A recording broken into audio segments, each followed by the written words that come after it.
premium account on X is required to stream on X. Oh, that's new. I had said that last week, and then all of a sudden it went. And it did, yeah. Oh, the connection is disconnected. Poops McGee. That's right. It'll do what it'll do. Mm-hmm. Let's just stop that one. We'll hit terminate, like X. We're going to terminate exit. And we'll add a different location next time. Okay. We'll build it up. Buttercup. If you say so. I do. Oh yeah, I gotta check volume levels. I never did that. Hit a 1, 2, 3, 3, 2, 1 real quick. 1, 2, 3, 3, 2, 1. All right, we're good. Okay. We're good. Good. Yeah, well, I'm just gonna hit this 30-second button because welcome, Gail. I'm at the 30-second button because I haven't built this 5-second button yet. That's fine. All right, then I'm gonna give you a 30. Tree. I'll just fucking hit this button.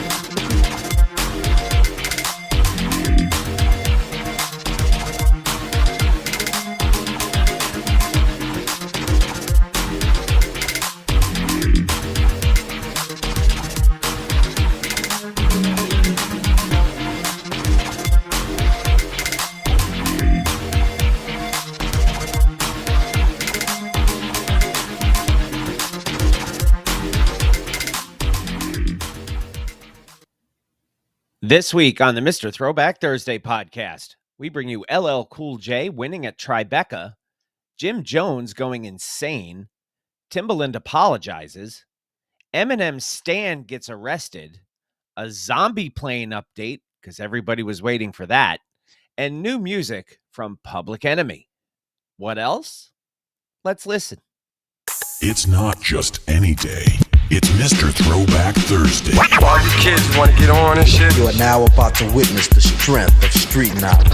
How can I be damned? At the count of 3, I want y'all to tell me the name of my DJ.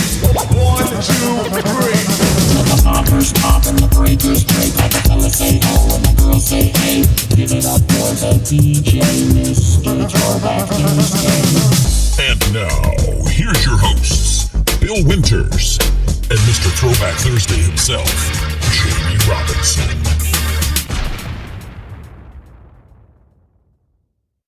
In honor of new music from Public Enemy, once again, Beck is the incredible. Yes. Public Enemy, not us. Right. Mr. Throwback Thursday is back as well. Episode 595 coming right at you from your two favorite idiots, Bill up in New York, Jamie down in Virginia. How are you, my friend? I'm well. You know, I'm wired up, fired up, ready to go on this fine morning. Very nice. I hope you had a nice Father's Day last week after we were done. I did.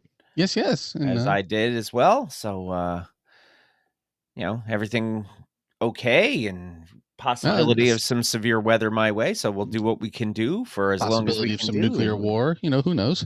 Oh yeah, that happened last night too while I was on the ice, and so there's always Welcome that. to the Terror Dome. Yes. Yeah. Boy, this is a Public Enemy themed thing, isn't it? It is. Which makes sense. We got new music from them this week, well as some new music that we talked about last week for our record of the week. So, which, it's funny. We talked on the bumper about Jim Jones going insane, and last night I read John Jones kind of had his own. John Bones Jones, yeah. Retired rather than fight. Some people would rather quit, yes, than fight. Man, where are all these things coming from? I have no idea. Probably because the magic mind has already taken place. I took it about an hour ago. So who would give a goddamn Public Enemy anyway? Not on camera, I wouldn't. No, sir. Mr. Throwback Thursday, episode 595, with all the news that is news across the nation and everything that we normally bring you. We have some hip hop headlines. We do.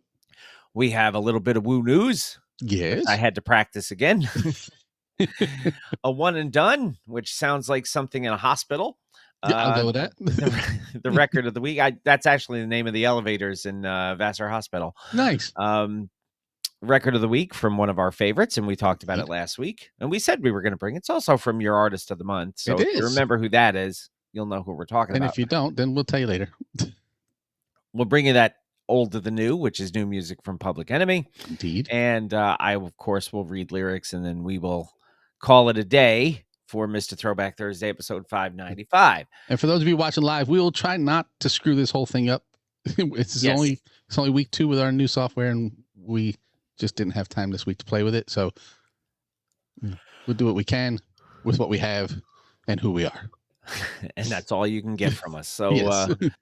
if you would be so kind, would you hit us up with a little bit of whup? Listen to that. Hit Yes. us up Is with that a little WAP? bit of that Triple H, please. Yay. Whup. To the hip, dip, the hop, you don't stop, don't stop. Got some flex with the real hip hop, hip hop. To the hip, dip, the hop, you don't quit, don't quit. Got some flex and we came to rip shit, rip shit. To the hip, dip, the hop, you don't stop, don't stop. Got some flex with the real hip hop, hip hop. To the hip, dip, the hop, you don't quit, don't quit. Got some This is flex Hip Hop Headlines brought to you by Mr. Throwback Thursday. We'll get on it. It's your time. We're going to start with Rock the Bells 40 years later. This comes from Not a zombie movie? no, that's 28 28. years later. Yeah, that franchise took a strange turn after that Sandra Bullock one, Yeah. the 28 days. Yeah. And then they did 28 days later. They And they did 28 months weeks. later. No, Yeah, they did weeks. 28 days, 28 weeks, and then And now 28 years. years. Yeah. So there's a long time in between. She got out of rehab and the zombies came around and I don't know what happened. It's been a long time since I've seen any of those movies, Yes, but yes, I've it heard the should new be. one is good. Oh, by the way, happy Jaws anniversary. It's 50 yes. years this weekend that Jaws was released. Happy birthday, Bruce. Yes, Bruce the Shark. Yes. LL Cool J wins the best music video at Tribeca Film Festival for Rock the Bells. Yes. I don't know if you This remember. is a headline in 2025. I don't know if you remember or if the posse remembers. There never was a Rock the Bells video. Right. We talked about that Yeah, probably and- about 3-4 months ago. Yeah, because I think it was January or February that they created one. Mhm. You know, it's a black and white, and it's people out and around town dancing and rapping the lyrics to Rock the Bells because everybody knows Rock the Bells. And because they did that video in the Today Times, Mhm. It was eligible. yeah, LL wins an award. Yes, Rock the Bells video, a new clip made for the monumental 1985 single, took home the Best Music Video Award at the Tribeca Film Festival, which I didn't even know they had that award there. I did not either. I know obviously about the Tribeca Film Festival because I'm from New York, but Mhm. I did not know that was ever a thing. It was featured in the shorts category, along with music videos from Jack White, Kid Cudi, Ray Khalil, and others. The video debuted before the feature film The Sixth Borough during the fest. So it actually was part of a movie, which is Yeah. what I knew Tribeca was about. Right. Regarding the win, Tribeca said, to honor our first ever music video jury competition winner, we found it only fitting to celebrate the great city of New York with a music video that captures the style, swag, and sound of Tribeca's hometown. Video was released around the same time as the vinyl reissues for two of LL's albums, 1996's All World Greatest Hits and 97's Phenomenon. Isn't that the Piss Dookie produced one? Yes. Yeah, the Hmm, first it's working your hits timing first hits compilation featured Rock the Bells as well as Mama Said Knock You Out and all those other things. He produced that record with Rick Rubin, Marley Marl, L.A. Posse, Rashad Smith, Quincy Jones, III, and Tone, certified platinum in 2001. When the video was released back in February, February. See, Yeah. I remember some things. and that's when, the idea was pitched of having real New Yorkers rap lyrics all over the city. He thought it would be perfect to celebrate the 40th anniversary of Rock the Bells. I think it works well because it's a song so many people already know. Yes. We were filming the shot in a basketball court. We showed up to the location. A random Jeep drove by with the windows down, blasting Rock the Bells, which we talked about. In the backseat of his Jeep, is that? Mhm. And in other LL news, he's gearing up for the 2025 edition of the Rock the Bells Festival, set for June 28th at Prudential Center in New Jersey. And then he said, it's not a reunion, it's a reminder. And I just entered a thing from SiriusXM to see if I get free tickets for it, but Nice. haven't heard yet. So we shall see. We shall. They send me those things all the time. Take the things. They don't send me shit. Congratulations to LL The ladies love. on the Tribeca Film Festival win. Exactly. And it's a sentence that we're saying in 2025 that I never thought we would say. Yeah. Article number 2. Jimmy Dunn lost his mind. I had no idea what else to title this because I had no idea what else to think about it. Somebody call his mama. So he can have all the kisses. Jim Jones, according to allhiphop.com, has ignited controversy by claiming that he is more relevant and has more hits than Nas, which has urged fans to get into the numbers and compare. Why does everybody always pick on Nas? Wasn't it one of the three? One of the balls, kids, yeah. yes. Was Nobody it listens to Nas anymore. Yeah. And then Nas LaMelo? dropped like 6 albums. Yeah. Since then. Yeah. No, some kid, I don't know how it started.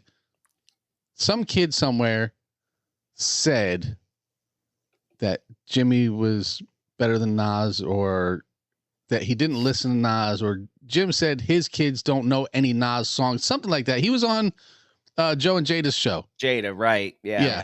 And he just went completely off. I saw the clip. I didn't see the whole show, so I'm gonna have to go back and watch it. But he just goes completely off. And Joe's trying to talk him down to get a word. Now, if Fat Joe can't get a word in, you know somebody's on a mission, because Joe just step all over everybody, just say something. Yeah. And we'll talk a little bit about Joe later too, but yeah, there was a rebuttal to that article too, but yeah. I figured that'd be too much. When Joe. when I sent you the article, I kind of figured there would be. Yeah. So anyway, Jim Jones responded to a viral clip of a 22-year-old hip hop fan from Jersey who said Jim Jones had surpassed Nas in both relevance and chart success. Now, wait, not diplomats. Mm-hmm. Jim Jones specifically. Yeah. This Bigger guy, than Nas. D-Rect on Instagram, says kids in their 20s say Jim Jones is better than Nas. No. I have 2 kids in their 20s. I don't believe either one of them would say that. Jim Jones leaned into this moment, saying he's not trying to disrespect Nas, but believes his catalog speaks for itself. These it does. Yeah, these kids love me. They don't really know who Nas is, pointing to the generational divide. And that I can understand because, Nas is more of a classic artist. Yeah, but he put out, seriously, like 6 albums in the past 5 years. Mm-hmm. What's Jimmy done? Get stomped on by Jada in a versus? And yes, and then somebody called his mama. Mm-hmm. He explained that Nas dropped his debut when Jones was still in high school, and younger listeners today are more familiar with his work than Nas. A lot of these rappers have done a tremendous job. I take nothing away from them, but they forget I got a hell of a catalog. Me, Jim Jones, myself, gold records, platinum records, gold albums, platinum albums. You know me, Jim Jones, no diplomats. Yeah. And then he doubled down on his chart credentials, challenging anyone to compare stats. Oh, that didn't go well for him, by the way. No, I don't imagine.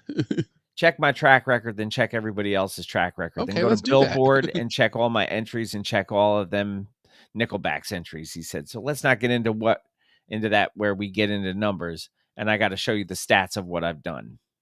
Yeah, please. Somebody show me some stats. Yeah. Fat Joe tried to pump the brakes on there. We can't compare the two. Jones pushed back and says, pull up Nas Billboard entries and pull up my Billboard entries, refusing to let the conversation slide. Yeah, he kept pushing. Now, And real quick, for the record, did pull them up, by the way. Yeah, for the record, Jim Jones has 2 songs that have been on the Billboard Hot 100. Mm-hmm.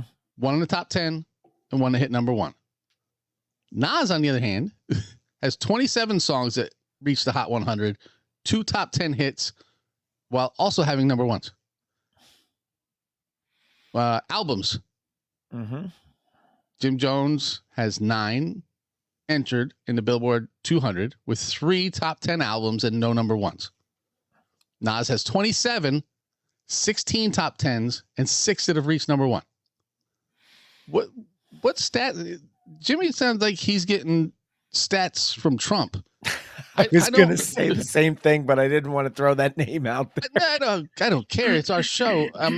But like him or not, Trump, Fabricates a lot of his numbers. and everything for him is the biggest, it's the best, it's the grandest. No one's ever been this big and large and better. That's the Jim Jones. Now I understand, as an MC, you have to believe that you are the best, you are the baddest, and nobody can beat you.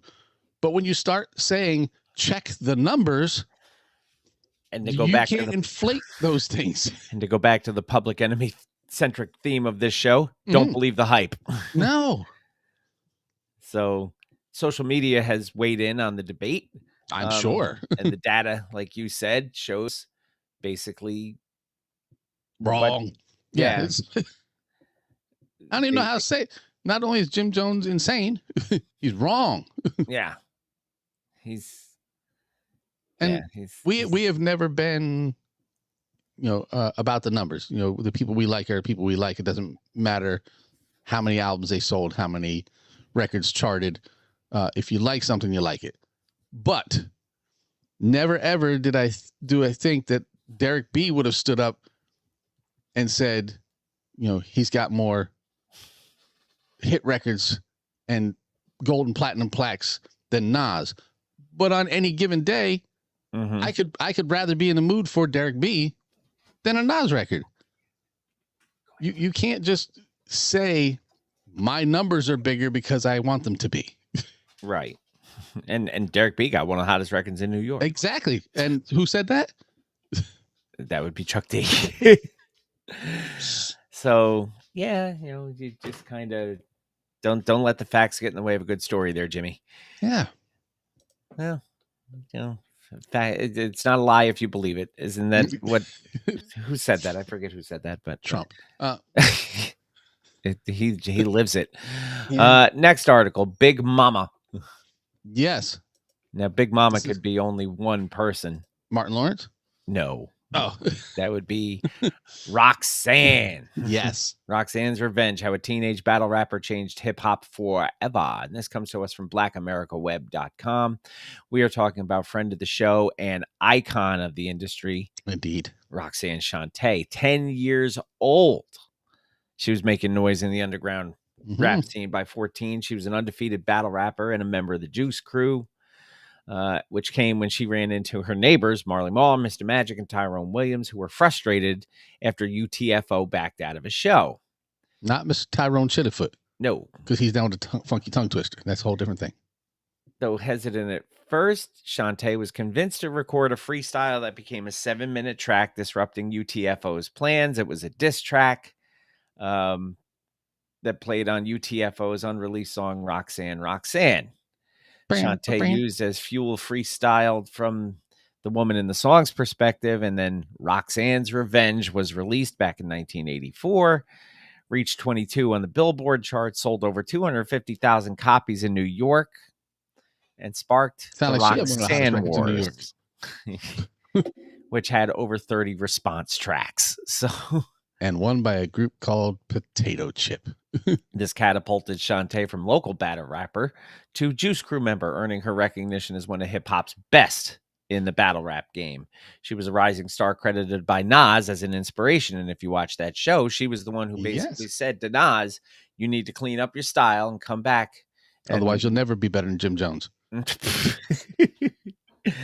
But with fame came challenges, especially for a dark-skinned girl under 18. Beyond battling rappers, she faced physical and sexual abuse, foster care, colorism, and sexism. A lot of people forget about that kind of stuff. Yeah, it's all in it's Roxanne, Roxanne. That's what the Yes. Netflix show was called, right? Yeah, which was really, really good. It was. We did it Yeah. as Fresh Flicks. Now, decades later, women like Megan Thee Stallion, Lotto, Glorilla, they're all facing similar backlash. Mhm. They respond with, bars that prove that they can at least keep up with the men. Right. Where Shani was taking out men. Yeah. Today, her legacy lives on as a blueprint for authenticity, lighting the Empire State Building during hip hop's 50th anniversary to hosting on Rock the Bells Radio, Lifetime Achievement Award at the 2025 Who Gives a Fuck About a Goddamn Grammys. Shantae was the first one to have a show on Rock the Bells, wasn't she? Yep, she was. And it's still going. Mm-hmm. Shawnee continues to champion the culture she helped define. Her journey from teenage battle rapper to respected pioneer has inspired generations of female MCs to speak truth without apology, because that's what she does. And she'll still take a motherfucker out if she need to. It's rhyme time. It's rhyme time. Try to put the news in a rhyme. Yes, try to put the news inside a rhyme. It's rhyme time. It's rhyme time. Time to put the news inside a rhyme. See, at least I don't make you do that. No, I don't make you rhyme the news. no, because I would fail miserably. And then Shawnee would come after me and be like, boy, put the mic down.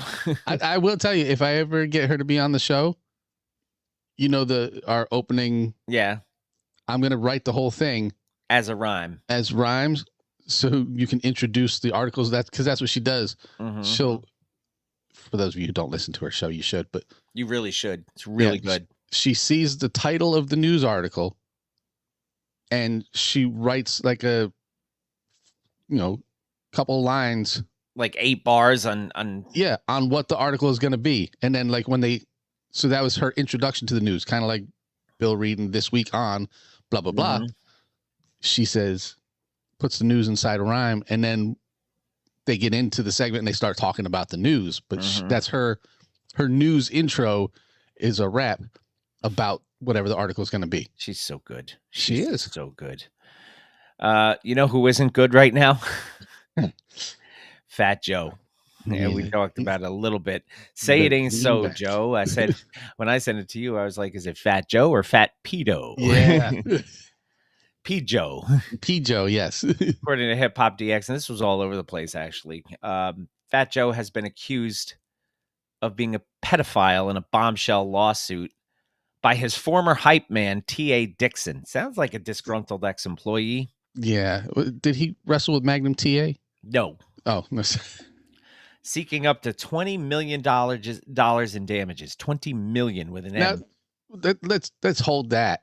You and I have already kind of discussed this. His former hype man Yeah. wants $20 million from Fat Joe because Fat Joe allegedly had sex with underage women. How does that affect him in the least? Was he traumatized by watching this happen? Was it, Fat Joe freak off? I don't know how any of this, number one, how his hype man can bring charges, file a lawsuit against Joe for something that Joe did to someone else. So here's the accusations. Please. Coercive labor exploitation, financial fraud, sexual manipulation, violent intimidation, psychological coercion. I think I heard a lot of those terms coming out of the Diddy trial. Yeah. Filing also contains a number of lurid claims about Joe's alleged sexual relationships, including with minors. T.A. Dixon allegedly, Of course, and it's all alleged. that Joe coerced him into more than 4,000 sexual acts. So apparently So Joe is assaulting him too? so. Okay. And forced him into humiliating situations, including sex acts performed under duress and surveillance. Sounds very Diddy-ish. It does. Accompanied by threats of abandonment in foreign countries if he refused compliance. Ah, That I haven't heard Diddy say. no. I'm going to leave you in Djibouti if you don't give up Djibouti. Djibouti. Dixon also claims he personally witnessed Fat Joe engage in sexual relations with children who were 15 and 16 years old. All right. Well, And you're just saying this now, huh?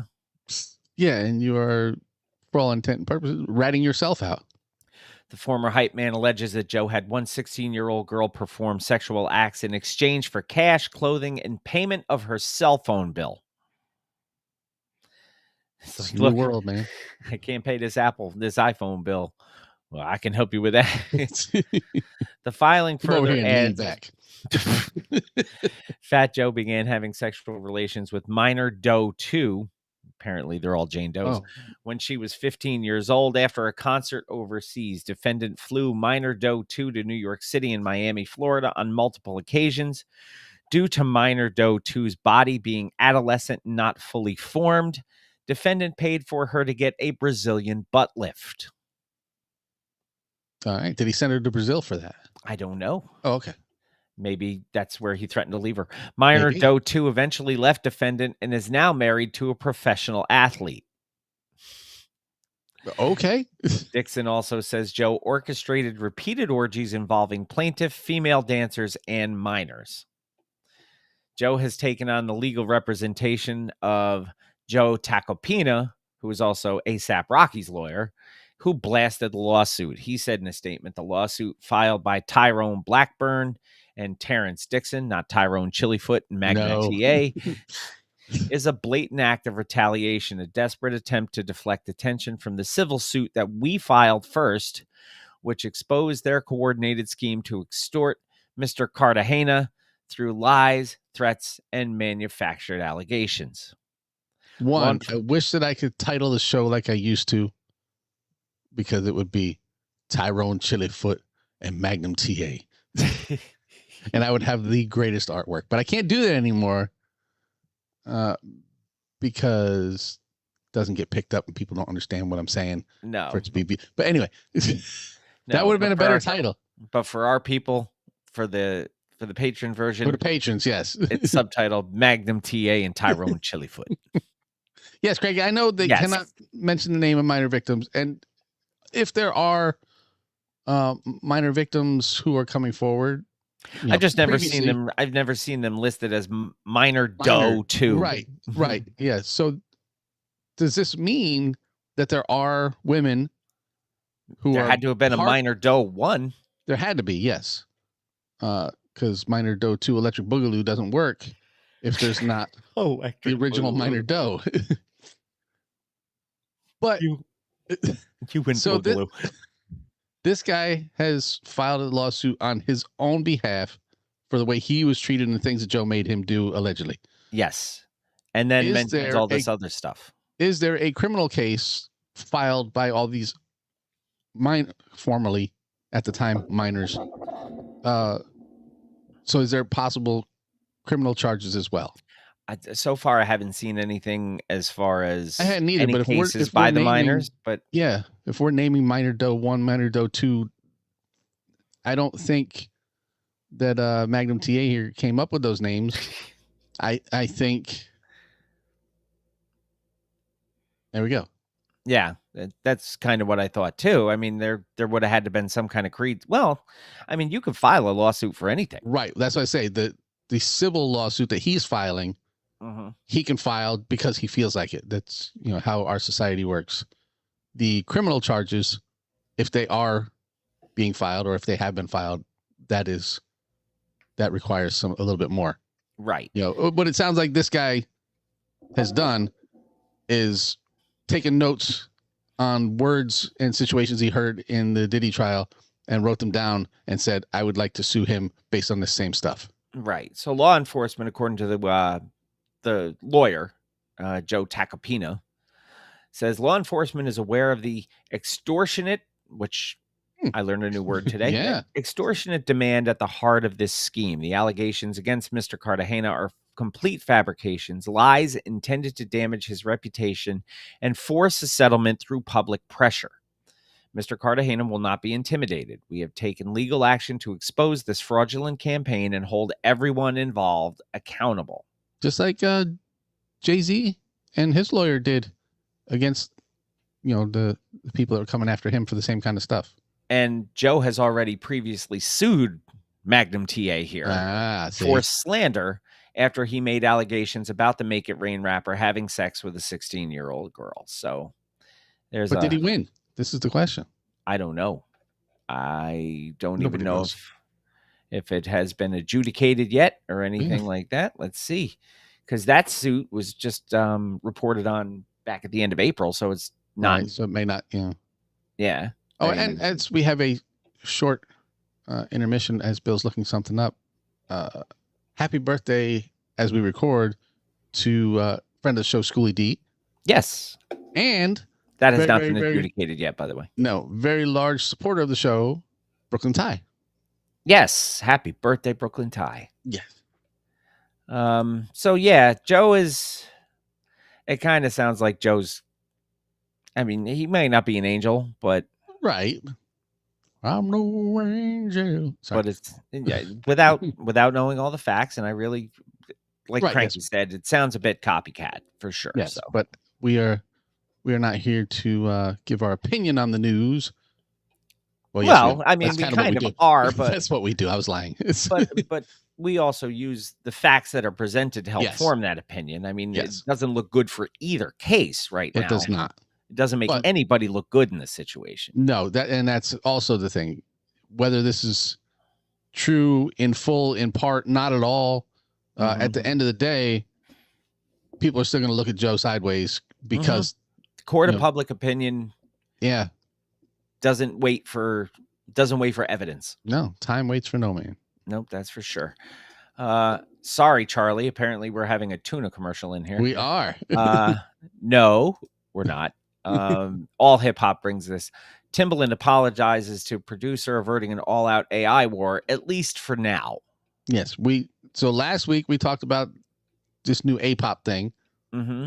During the week, I said to you, you know, this is what we were talking about.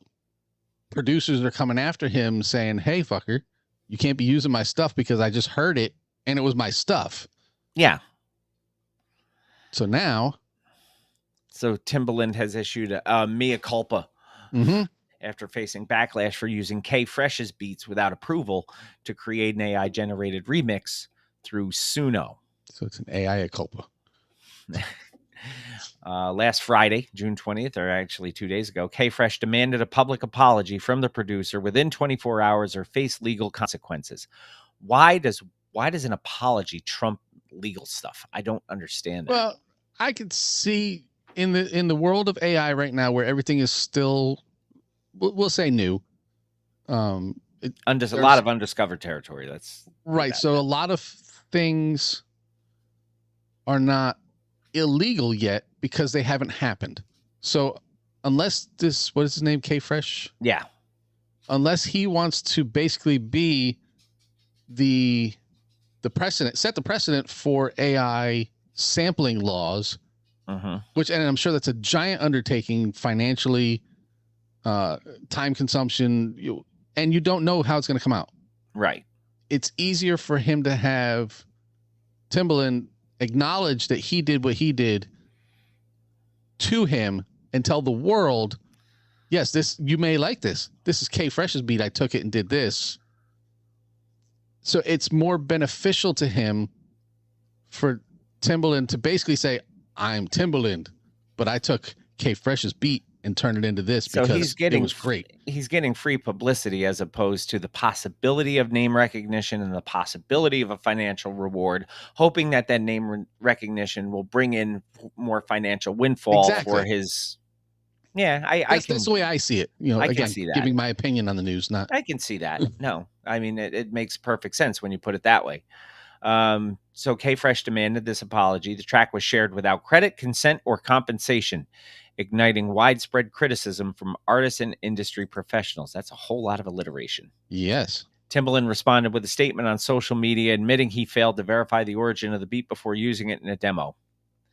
Basically, he should have just said, "My bad," but he didn't. He said, Yeah. "I'd like to formally apologize to K Fresh. I should have done my due diligence before using it. Regardless of the intent, I recognize that not everyone involved was aware or on board, and I take full responsibility for that oversight." The controversy erupted after Timbaland uploaded a remix made with Suno, an AI music platform that he advises, using a beat originally crafted Yes. by K Fresh. There was no credit, no consent, no apology. K Fresh and his attorney, Ryan Schmidt, wrote in an open letter addressed to both Timbaland and Suno. Instead, he used someone else's work without permission. That's plagiarism, man. It's hip hop too. It's Yeah. Timbaland clarified that the remix was not monetized or distributed commercially and was intended to showcase creative possibilities with AI. okay. I like that part right there. That is very important, Mm-hmm. especially to what we do here. I know Yeah. we cannot compare ourselves to Timbaland, but what we do here is protected not by the red, the black, and the green, but by the Digital Millennium Copyright Act of 1994. We are playing other people's music Mm-hmm. on this show. We fully admit that every week. we do not monetize this show. We do not make money because we played that song as an integral part of what we do. We played part of that song for review, critique, whatever. And that is all covered under the DMCA. Right. Timmy's in the same kind of situation right there, saying, I took your thing and did something with it to prove that this thing could create based on what's fed into it. I didn't put it on Spotify. I didn't try to sell it out of my store. It was just for an example of what my AI is capable of doing. Right. So he does, when it comes to legality, have a leg to stand on there. So that may also be one of those things, this guy's lawyer said, don't do it because, he didn't sell your music saying it was his. He didn't, Right. And that's what Timbaland also said. He goes, I didn't monetize, release, or try to claim ownership. I was genuinely inspired and wanted to demonstrate what's possible. Now, Timbaland's legal counsel, Tynia Coates, acknowledged that the remix violated Suno's terms of service, but said that it didn't break the law. She says, just because something's legal doesn't mean it's right. Well, yes, and I would not argue that. And the audio is no longer on Suno's platform, but still, the damage may be done.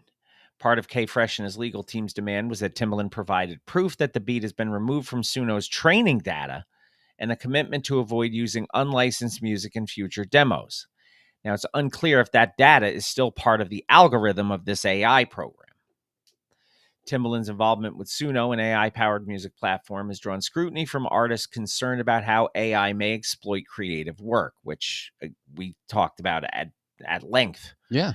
He also recently launched Stage Zero, a company focused on AI-generated music, and introduced a virtual assistant named Tata. Yes. Again, one right in the middle. Which has drawn criticism for potentially sidelining human talent. And chuckles from 13-year-old boys who just like to say Tata.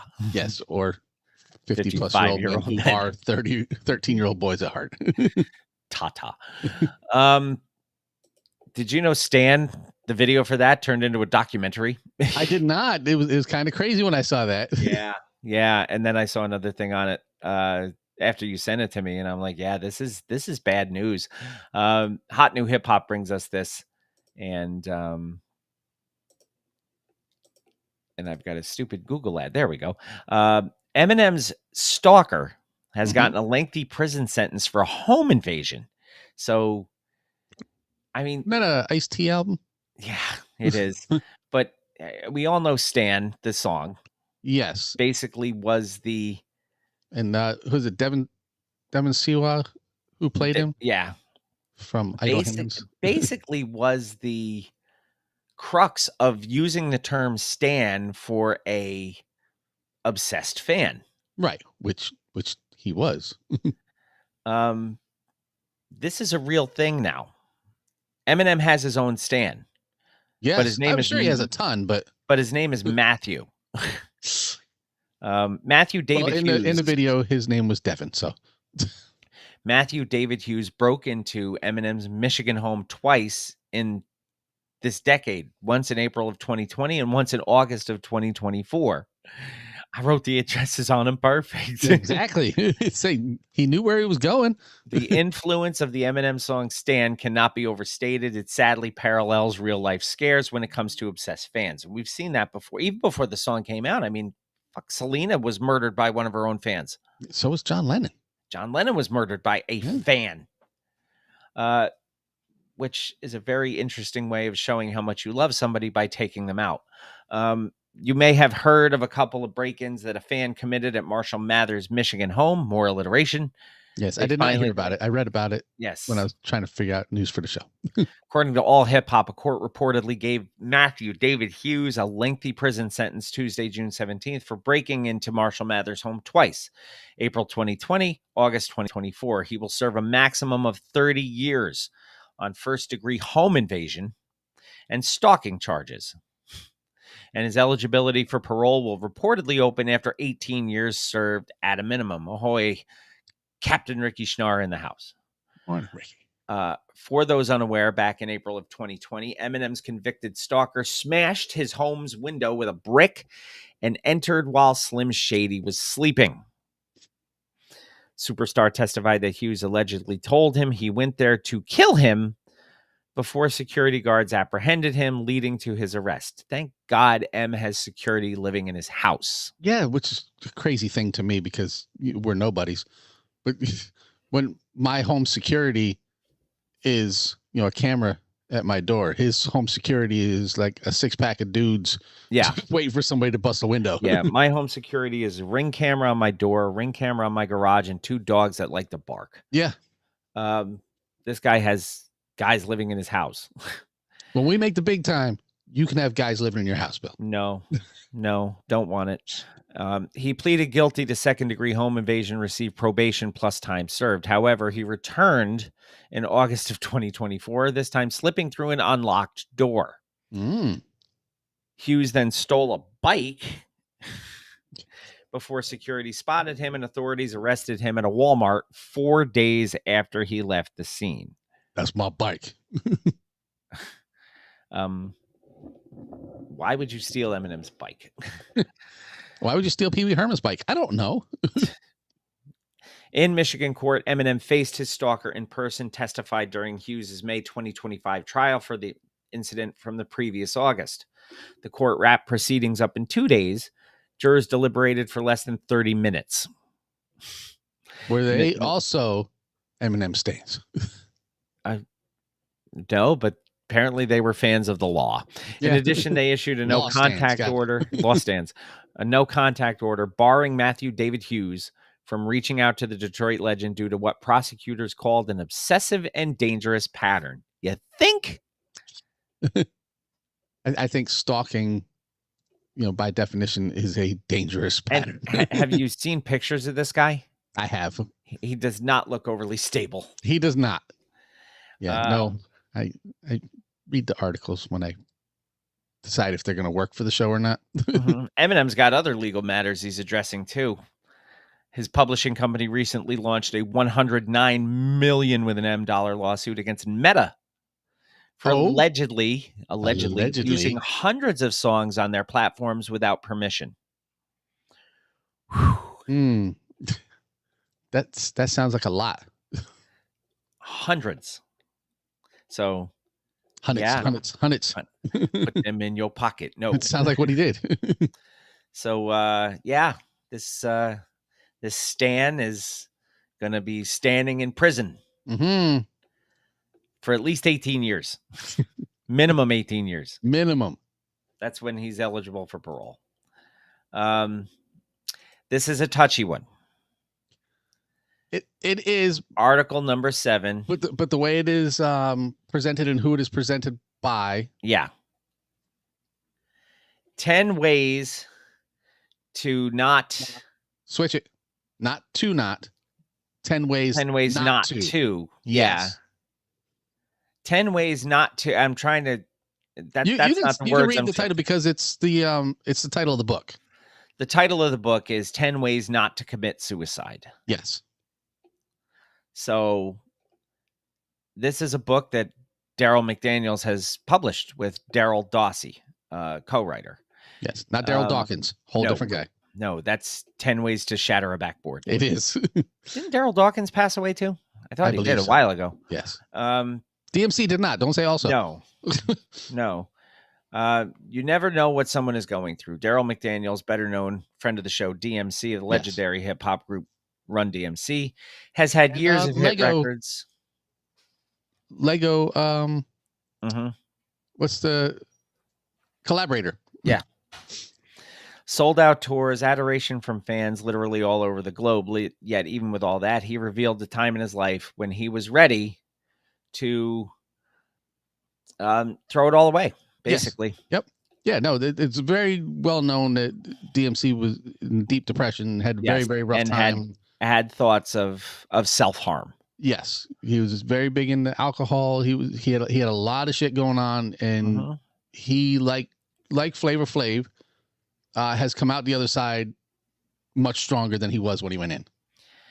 So he says, I was probably at my worst in 97 during a 2-week long tour in Japan. The only song I listened to then was a soft pop ballad called Angel by Sarah McLachlan. He's actually friends with Sarah McLachlan now, isn't he? I think he is. I Yes. think they're partners in charity, and yeah.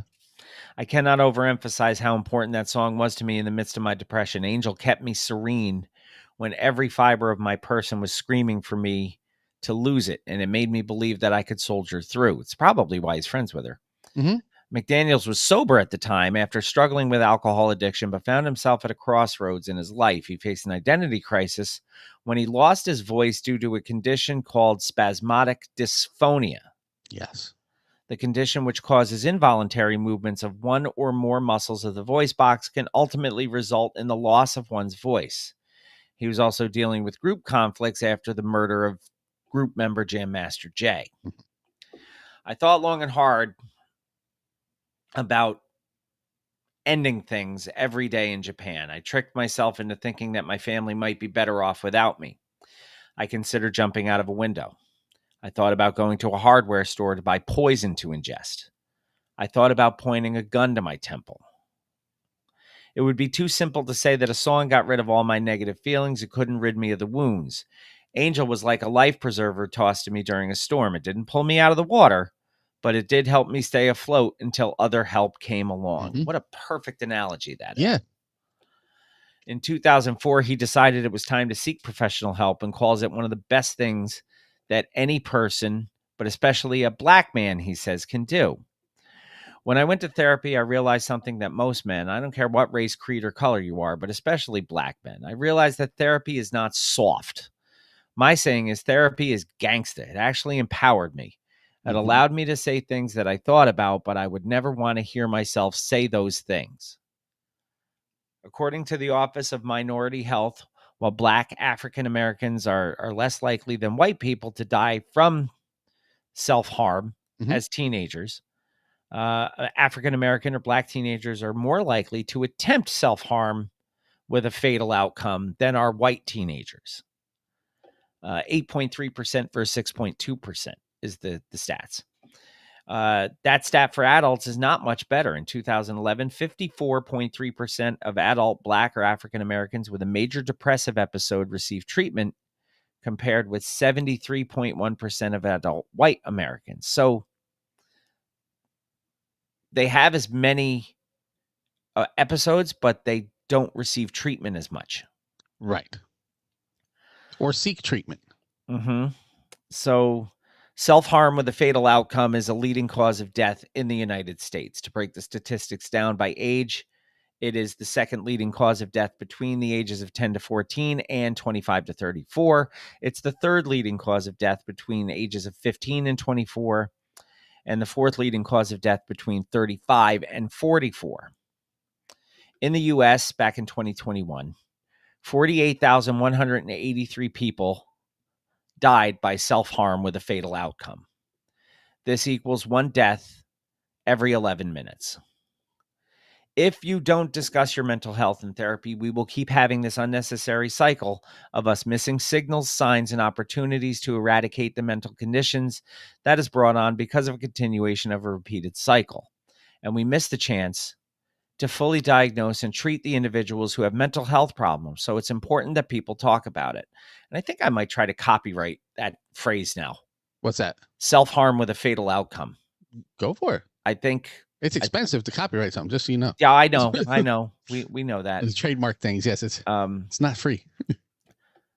There are warning signs. The behaviors listed below may be some of the signs that someone is thinking about performing such an act. Yes. Now, these are just some signs that may be, these are kind of like traits of a serial killer. Yeah. Have been, okay, all of these people have done this, but they've also done a whole bunch of other things. Yeah. Do not believe that these are the only signs. But these are your definite friends, red relatives, flags. and they may have different ways of expressing themselves. Yes, Yeah. keep an eye out.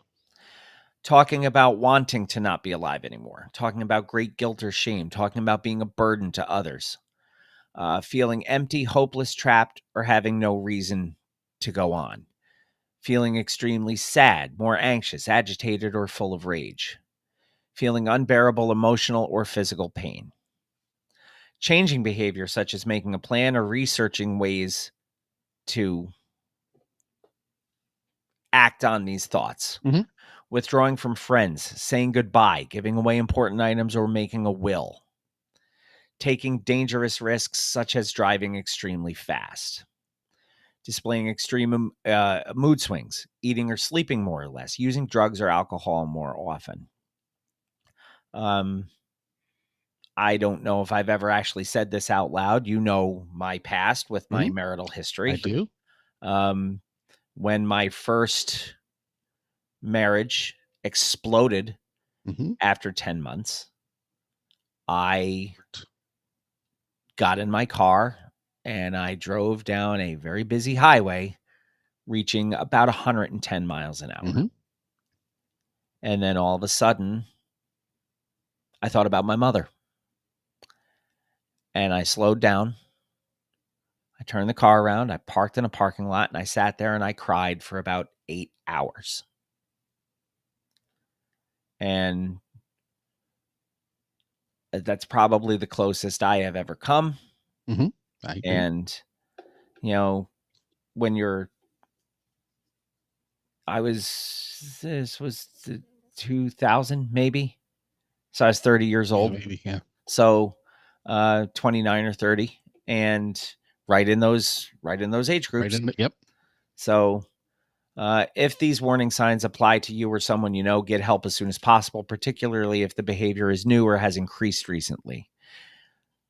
What to do if you or a loved one is thinking about self-harm with a fatal outcome. It can be worrisome and scary to experience these ideations or any situation where that permanent solution to a temporary problem may be a possibility.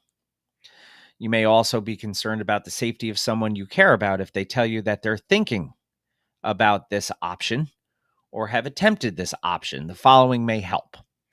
Call or text 988, which is the crisis lifeline. Talking to someone can help you, whether you're in a crisis or just having a bad day.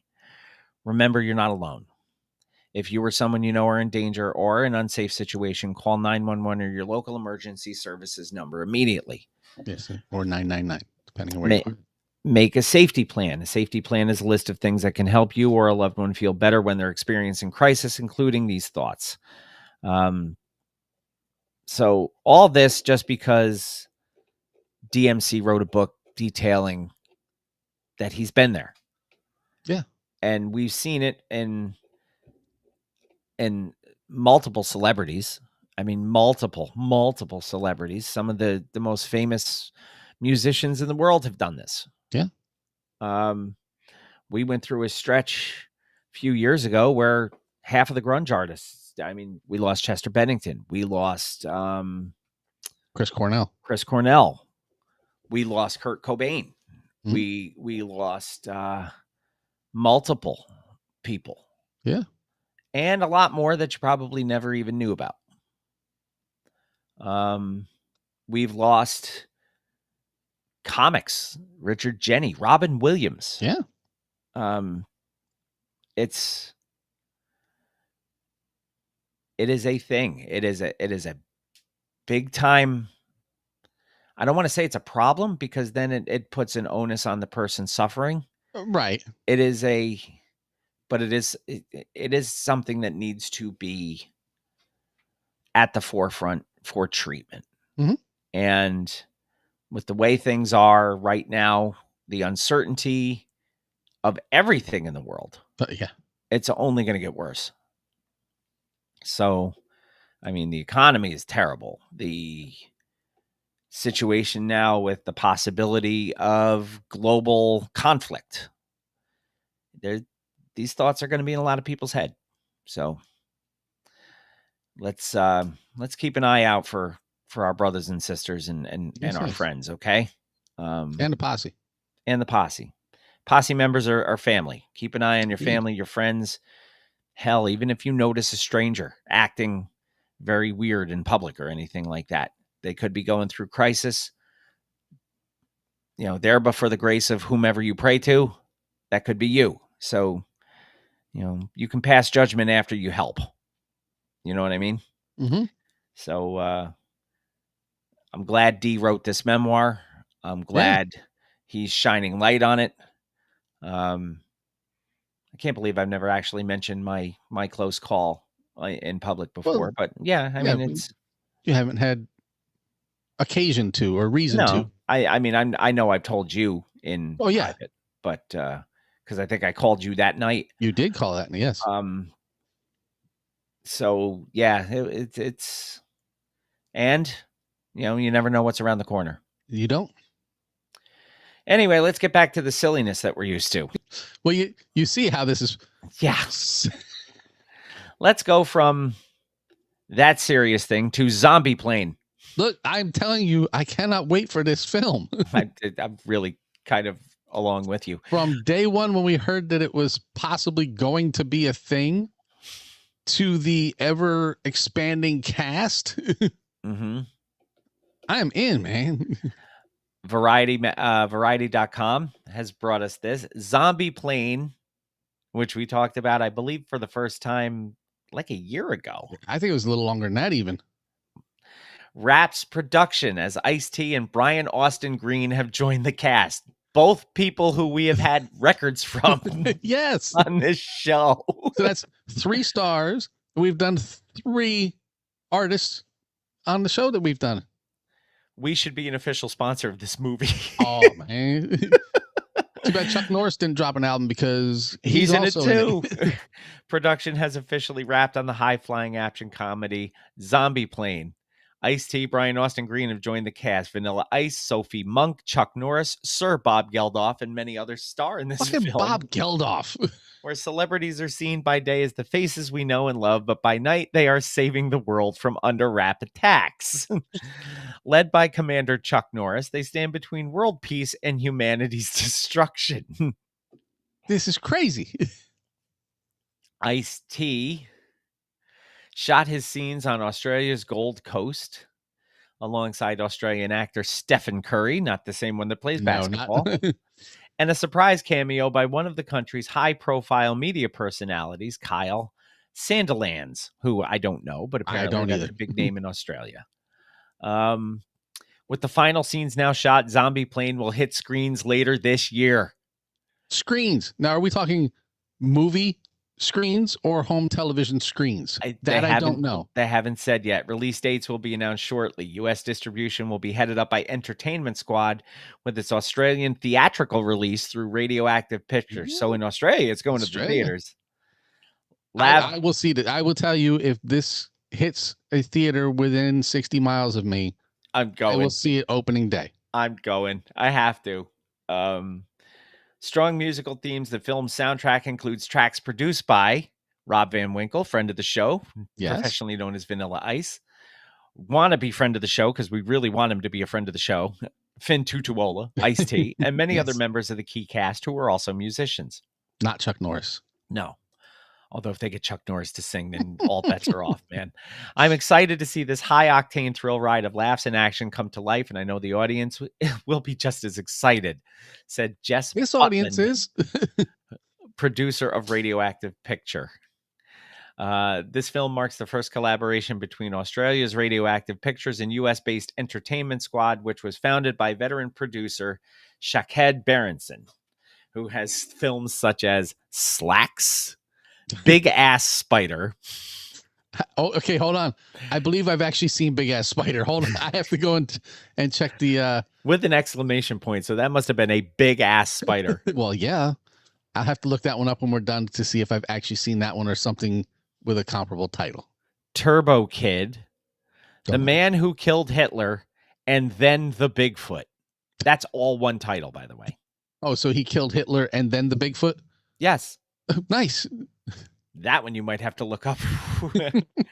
As a genre, horror has always been a powerful way to blend social commentary with outrageous entertainment. Yes, it has.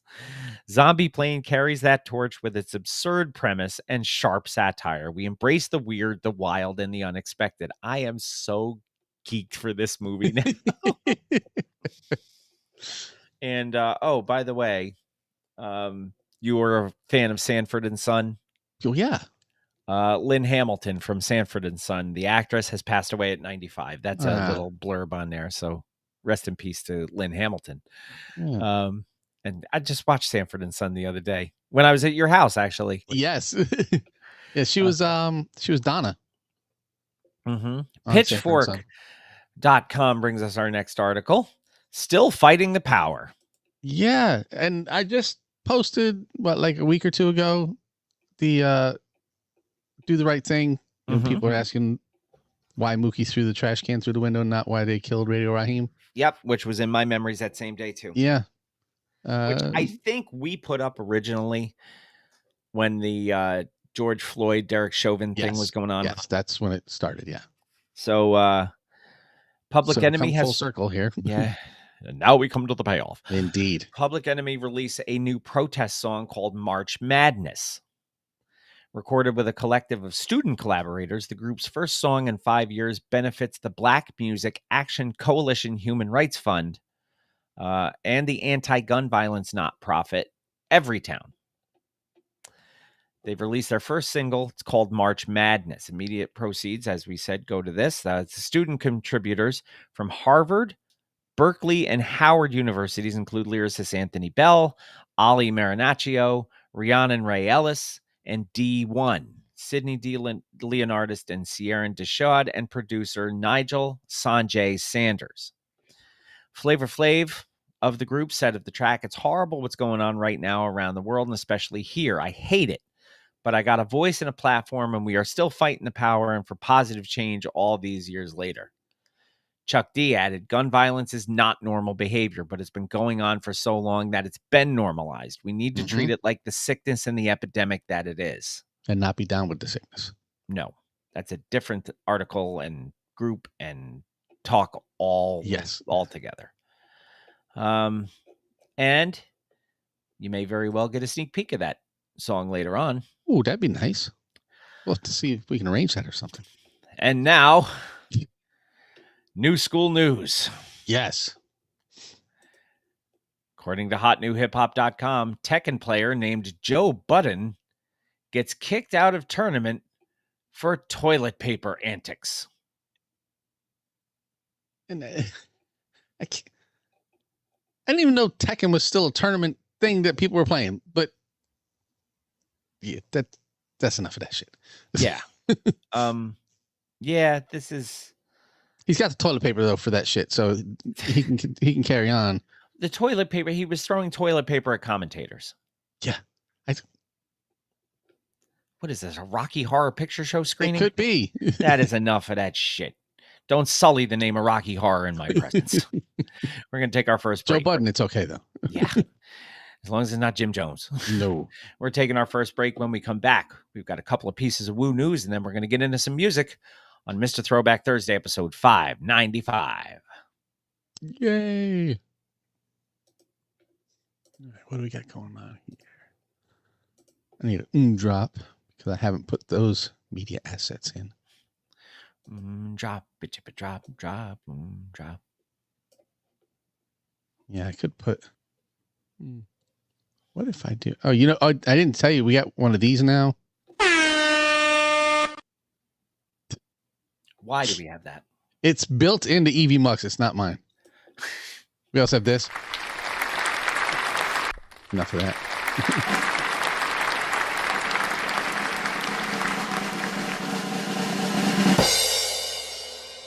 Maybe you may like this one. I feel like singing.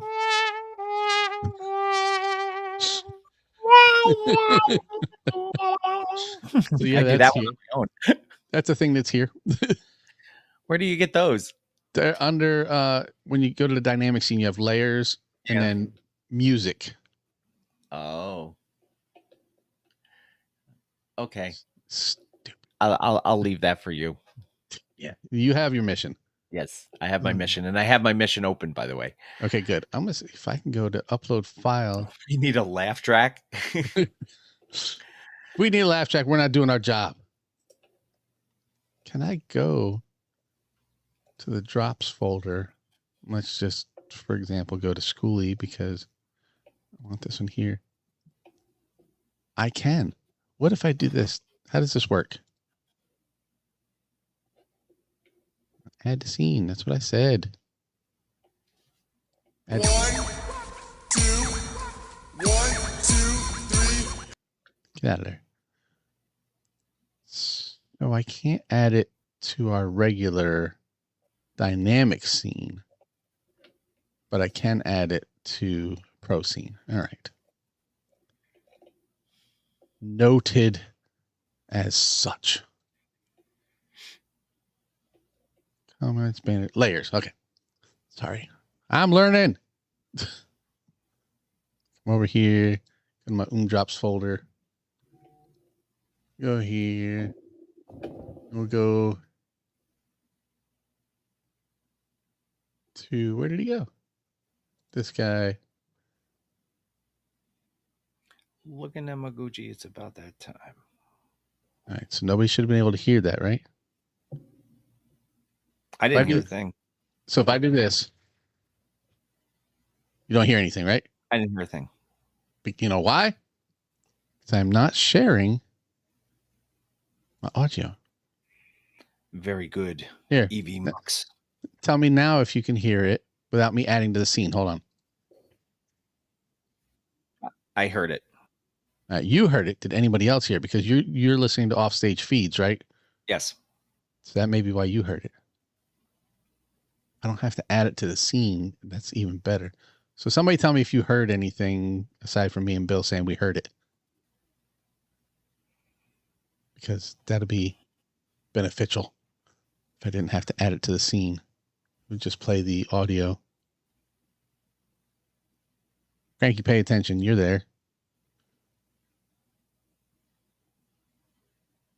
Can you guys hear if I do this?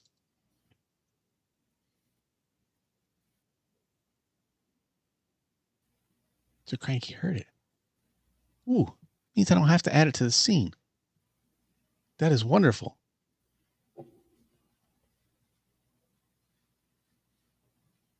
Ah, good. He didn't hear it. All right, so I do have to add it to the scene, which means nothing, Gail. That was the problem. We weren't hearing what we needed to be hearing. So I got all this stuff up on the screen. We're gonna have to find a way around. Maybe if I'll have to find a picture to put up so we don't have to look at the screen.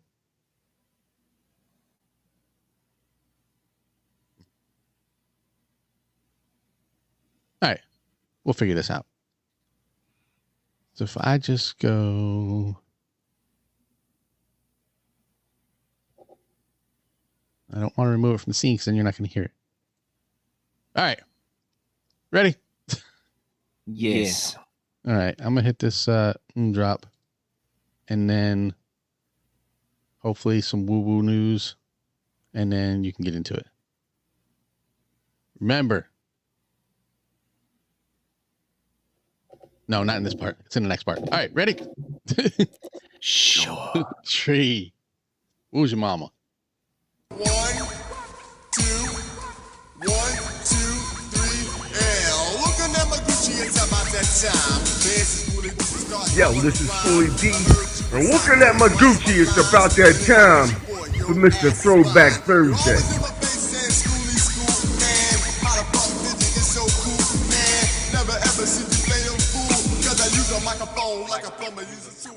Yo, 1, 2, 1, 2. What's good, yo? This is Ghostface straight from Staten Island, New York. And right about now, it's time for Woo News with Jamie and Bill. Y'all know what it is. Get it correct. Mr. Throwback Thursdays, Jamie and Bill. You know what I mean? On Woo News. That's what's going down right now. Y'all check this out. Exclusive. Peace. The RZA, the Jizza, Raekwon, Master Killer, Inspector Deck, U-God, Method Man, Ghostface Killer, and Old Dirty Bastard. It's now time for Woo News with Mr. Throwback Thursday. Shimmy, y'all. Welcome back, everybody. Mr. Throwback Thursday, episode 595. It is indeed time for Woo News. We have 2 pieces of Woo News for you this week. As we woo woo woo. As we woo woo woo. As we do. Indeed. Da do. Da da. That's all I want to say to you. Indeed. The first one. RZA loves Jizza. Such a elementary school way of doing it. Well, yes. Hip Hop DX brings us this. RZA claims that Jizza is the best MC of all time. He's good. It's high praise. It is high praise. But I think he's a biased opinion. I would say so. RZA has Being claimed that cousins and all. his fellow Wu-Tang Clan legend, The Jizza, is the greatest MC of all time. Speaking on Drink Champs, the iconic rapper and producer was asked to compare Nas and Jizza. Why is everybody comparing to Nas? He's the guy now. He is from our era, but he is out there. Compare yourself to Redman. How about that? Nobody compares to Redman. Redman's on his own planet. So is Cool Keith. Yeah. The producer was asked to compare Nas and Jizza, which he was reluctant to do. He said, in what way? They're both very powerful brothers. RZA then expanded his thoughts by saying, for MCing, my favorite best MC is the Jizza. I don't think no MC could beat the Jizza. I think what Jizza has written for hip hop, no other MC can compare. He then compared the Liquid Swords Titan against various other rappers. Even if you go look at Rakim, who's one of the greatest to most people, one of the greatest. Yes. Nas is one of the greatest. If you go look at what Jizza offered to hip hop, look at what he spawned. He spawned me, Meth, Ray, Ghost. These are all from Jizza, the Enlightener. And he's the genius. He's got a point. The legendary. He says now and then it just kind of clicks into the whole thing about the video game, which we talked about the last time. So yeah, the Rise of the Deceiver. Oh yes. So we mentioned early in the show, that Father's Day had passed. Yes. Last episode. One of the things that I received as a Father's Day gift is a pre-order of Rise of the Deceiver. Nice. From Alex. Very cool. And I sent you the coasters that Ian got me. Yes. Yeah, very cool indeed. I had the game. I had a barbecue given to me. I had a bottle of maple flavored whiskey from Canada given to me by Emily, which was really, really good, by the way. And then we went bowling. It was fun. But I got free food, I got whiskey, and I got bowling. So I tied mine into the show. And Wyatt has offered to take me to a Mets game, so that'll be fun. Nice. He'll put himself through that just so you can go there. Mm-hmm. Suffering. He's going for the food. Don't let him fool you. That's what everybody goes for. Because Citi Field has been voted, I think, for 3 years in a row to have the best food in the major leagues. So, and I hope they get the best players soon, because the New York teams are looking like turds lately. I mean, we finally won last night. Yankees did too. Yeah, seven solo home runs last night. Nice. Soto had 2, Nimmo had 2, Lindor, Jared Young, whoever the hell that is, and Francisco Alvarez. But I think the Yanks won 9-0. Mets won 11-4. And the one last leg that I needed to complete my parlay was Aaron Judge to get a hit, and he went over. Yep. Rat bastard. The one that you would think is probably the safest one. Safe, yeah. Volpe, who was 0-for-25, went 3-for-3. Of course. Okay, I'm gonna get this one right because I've been practicing. All right, good luck. Ready? Method Man sells weed worldwide. Yes. I want you all to appreciate, not only is it difficult for Bill to say all these things, I have to create these things. Yes. And then write them out so I know how he wants them. Yes.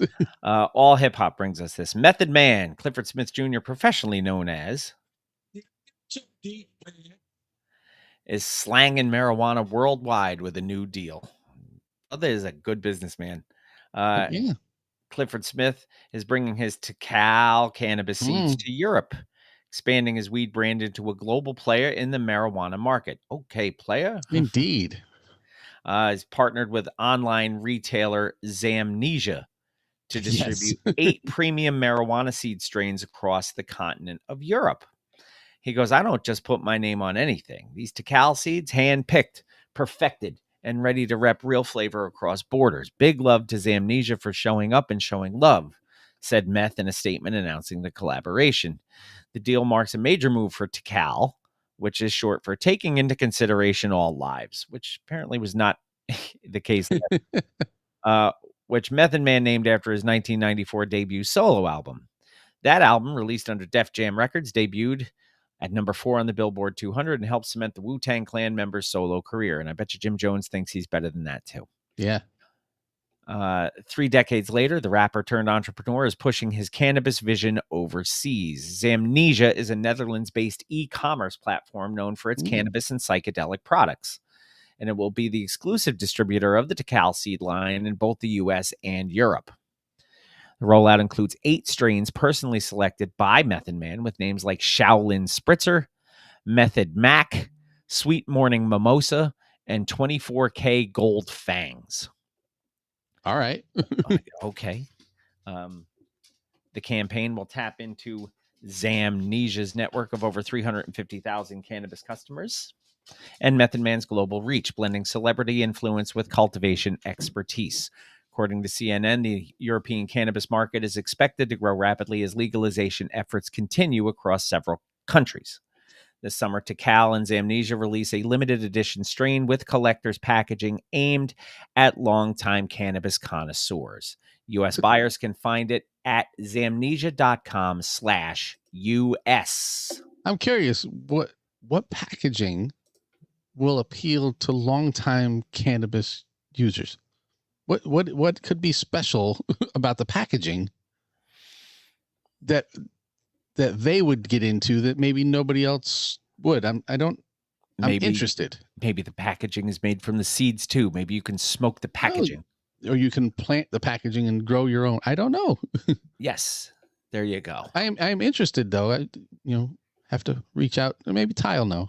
I reach out to some of my cannabicians and see what it is that would interest them. All right. So, last little bit of Woo news. You God still is not very good, and ODB is still passed away. So, it is time for some music.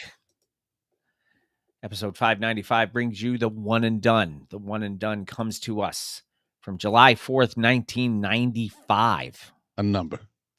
It was recorded on Suave House and Relativity Records, produced by James Ensley, Tony Draper, and Smoke One Productions, running 59 minutes and 4 Not seconds. Don Draper. No. Okay. It's not their only record, but it's the only one that we considered for The One and Done. Yeah, they have. I think they have something else, but it's not the same lineup. It's strictly Mr. Mike. Yeah. As the Mr. second Mike- record. Yeah. So this is the only record under this collaboration. The name of this record, well, the group is South Circle, which is a American hip hop duo consisting of Mr. Mike and Thoreau. And the name of the record, Another Day, Another Baller. Yes, another shot caller. 14 tracks on this record. At least that's what I have anyway. Yeah, I'm trying to add the scene here. Sorry. There you are. Yes. Wow, spotlight. That's There what I was you missing. go. All right. Remember, this is where you're in charge. Yes, it is. John will be very happy. Yeah, I hope so. I sometimes I find records just for him. And actually, Cranky sent me a Facebook post about South Circle last week. I think he'll tell us. I think it was last week.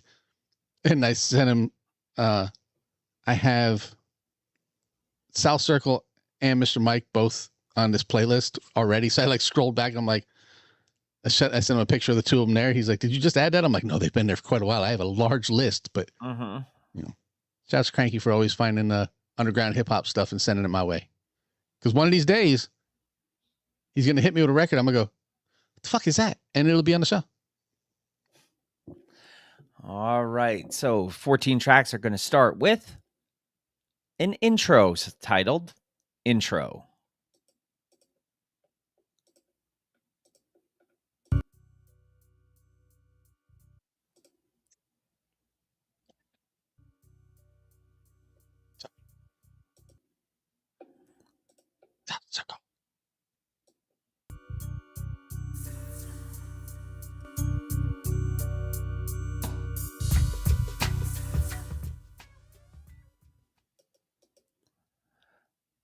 Track number 2, Ghetto Madness.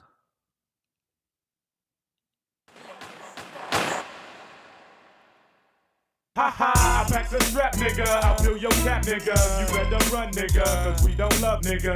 I'm back up on my blizzard, making my greens. It's a dream how these fiends want my rizza. And I can get high as Bob Marley. They drop my little homie to the concrete. Let's check his heartbeat. Damn, is that nigga dead? Damn, man, don't let that nigga breathe. What?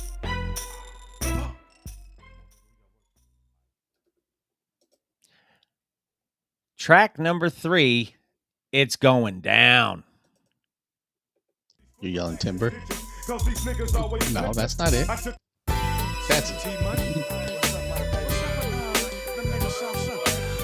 shit, baby. Oh yeah, that's my secret weapon, baby. Man, this has a big chronic feel I to thought it. you knew, Yeah. nigga. It's going down for the 9-5. Nigga, that's the shit I've been telling niggas about. It's going down. It's going down. Hey, check it out. Now it's reserved for niggas with big dicks. So flip as I kicks from coast to coast when the wind blows. I be serving these niggas like this is it. As I flips that raw shit under tent, I be getting blitzed. He be getting blitzed. Track number 4, apparently it's Kofi Kingston and Xavier Woods. It is New Day. It's not Magnum TA. Here comes the ball. It's a new day, so sway your ass and blast with that man packing AKs. The deeper the lyrics, the deeper my rhyme, the deeper the set. Oh yes, I'm blessed, the deeper my mind. And this is how it goes, no love for those, cause nowadays they turn from friends to foes. I hit the block, reminiscing on my younger days when I stayed on the east side. Niggas died, cause they didn't know how to get their blast on. Track number 5, featuring 8-Ball and Tella, is called Unsolved Mysteries. Do we get Robert Stack in this too? Please be quiet, children, and listen to what I have to say. 1, 2, nigga. 1, 2, nigga. Yeah, nigga. Mic check, nigga. Suave click in the motherfucking house. 8-Ball the Fat Mac. Finna start this shit out for the 9 Fizz Eye. Know what I'm saying? Pump that shit up. Let's do this. 1, 2, 3, Mr. B.I.G. Pull a rhyme out of my mind and shoot it like a Glock 9, 17 times. Like Rakim, I ain't no joke. Here's the deal on the real, nigga. Watch out for that. Like Rakim, I ain't no joke. And Ain't then he no said joke. 9 Fizzive. So He did. we get a definite chronic influence on this. Track number 6, Pimp Thang. Not thang thangin'. Thang, thang, thang. Last night, while looking out my window, my page is going off. It's just another 7:59. Call right back, didn't waste no time. Move it on up, just in my ride. It's a nice. Track number 7 is the title track, Another Day, Another Baller. No R's in any of these, by the way. No. The life that every man dreams of. You think you a baller, nigga? Let's see. Tell them what a baller Now is. should I drop my britches, hit switches, get riches? Which is it? It's all of the above, and I'm back paying visits. Can I bust a left and I bust a right? Must I get some rest? Cause I'm very high, the untouchable Mac player, underground rhyme sayer, putting a dip in your hip, slide to the Himalayas. Slide to the Himalayas. Track number 8, Attitudes. Look at all me bust ass niggas up in here, man. Hey, fuck these niggas. I'm trying to holler at one of these hoes. All right, nigga. Hey, that don't want right there. Shit. Do that shit, my nigga. Yeah, what's up, fool?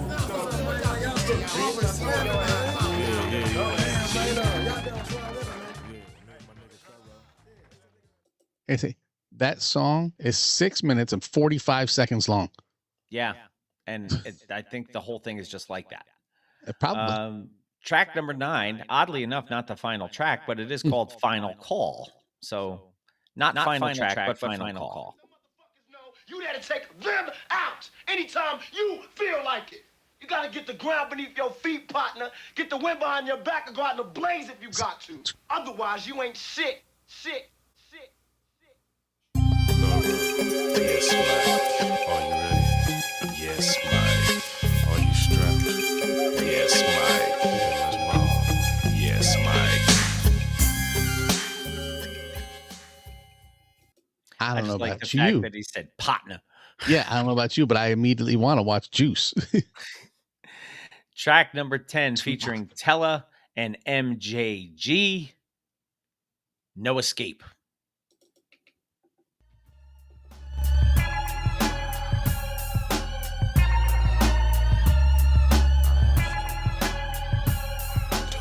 I murder niggas with an itchy finger. It's Mr. Mike Wright coming up on your shit with the triple beamer. I put the M in Mafia. Pump, pump. See, that's the sound when that nigga steady popping ya. At will, I will kill, strapped like Jack the Ripper. But you can't see me like the Big Dipper. If you think you can handle this, put your strap up in your lap and ride to some gangster shit. Track number 11, Never Take Me Alive. Again, Never. no R's. Again, no R's.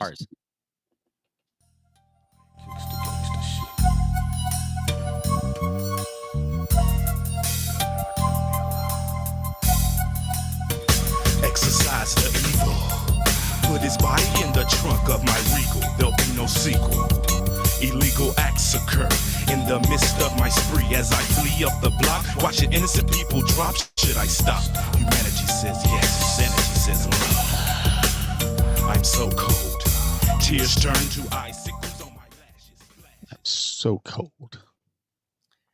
Track number 12, Mental Murder. That has an R on it. It does.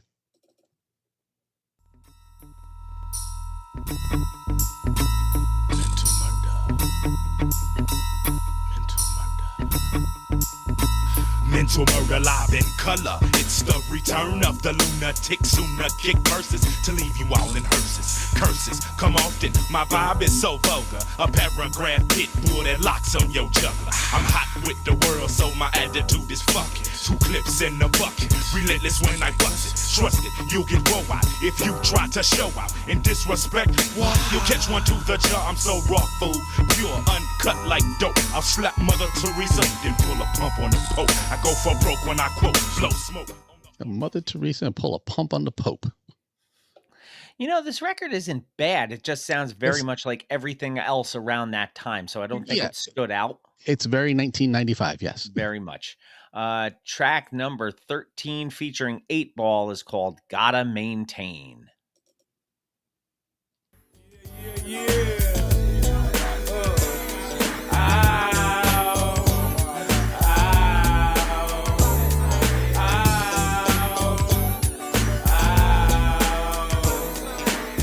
Yo, put y'all hands up.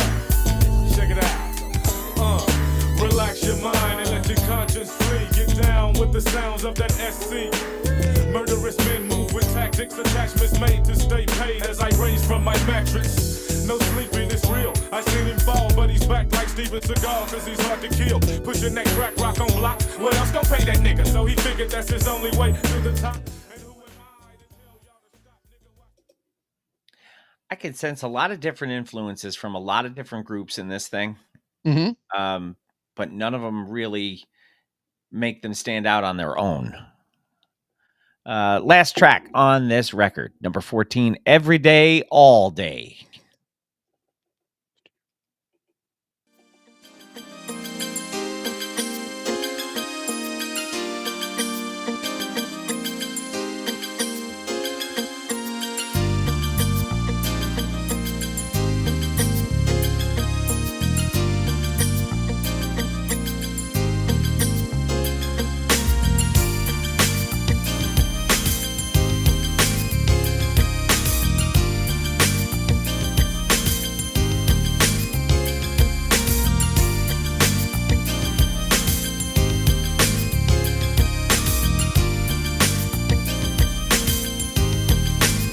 How many players wanna ride in the drop top? Niggas wanna flip flop. Watching this swamp shit. Boy, it took a long time to get there on that one. That's Yeah, I a was big trying to intro wait. on that. That is your one and done for episode 595. South Circle, Another Day, Another Baller. 2 singles released off of this. 2 singles. Neither one of them did anything, but I'm just going to guess based on plays because I don't remember this album. New Day. Yep.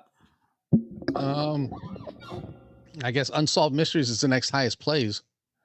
No, the other one was Attitudes. But the album has charting action. What? I was as dumbfounded as you. I don't know. I'm pretty dumb. U.S. Billboard 200. 63 it peaked at. What? Yeah, which is just crazy to me. And U.S. top R&B hip-hop albums for the year 95-96. Peak position at 8. And That's ridiculous. On the year-end chart for the year end of 95 on the top R&B hip-hop albums, this was the 83rd most popular album of the entire year of 95 on that chart.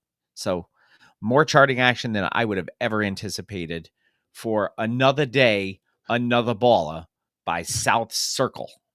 Another body murdered. Your one and done for episode 595. Let us get into our record of the week. And we talked about this record of the week last week. We did. And, it's verifying that I'm a human, which is nice. Well, that is good. This was released March 22nd of 2025. So it's been out for about 3 months. This is KRS-One, Temple of Hip Hop Global Awareness. I have 14 tracks on this record. As do I. This just came out a couple months ago. And track number 1, not an intro. No. It's called The Overture.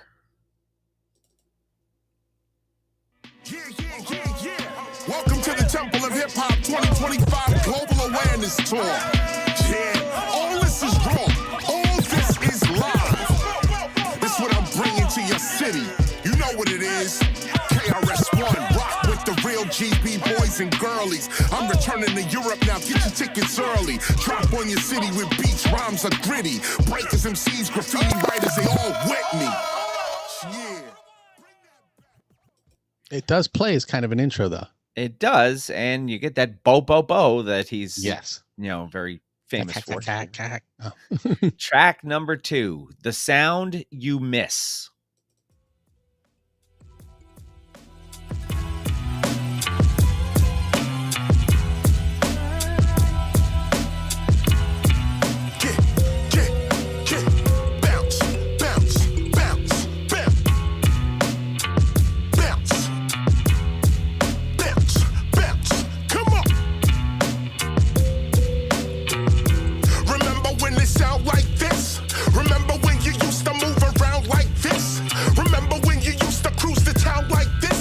Your head, this the sound you miss.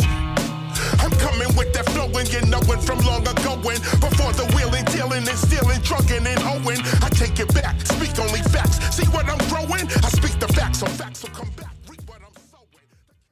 Reap what I'm sowing. Chris sounds the same, man. I mean, yeah, the voice may be a little deeper as he's gotten older, but there's still pretty good edge to it. Yeah. Track number 3 is a 25-second track called Be Real Tribute, and then it goes into track number 4 called Let It Go. And any one of us, we've been there and we've seen it. It is something fucking amazing. And it made a lot of us that want to do this say, if we're going to do it, it got to be like that. No fucking, like no lyrics over vocals. Let me just talk to these people. And that shit, that's why they call you the teacher. That is why they call him the teacher.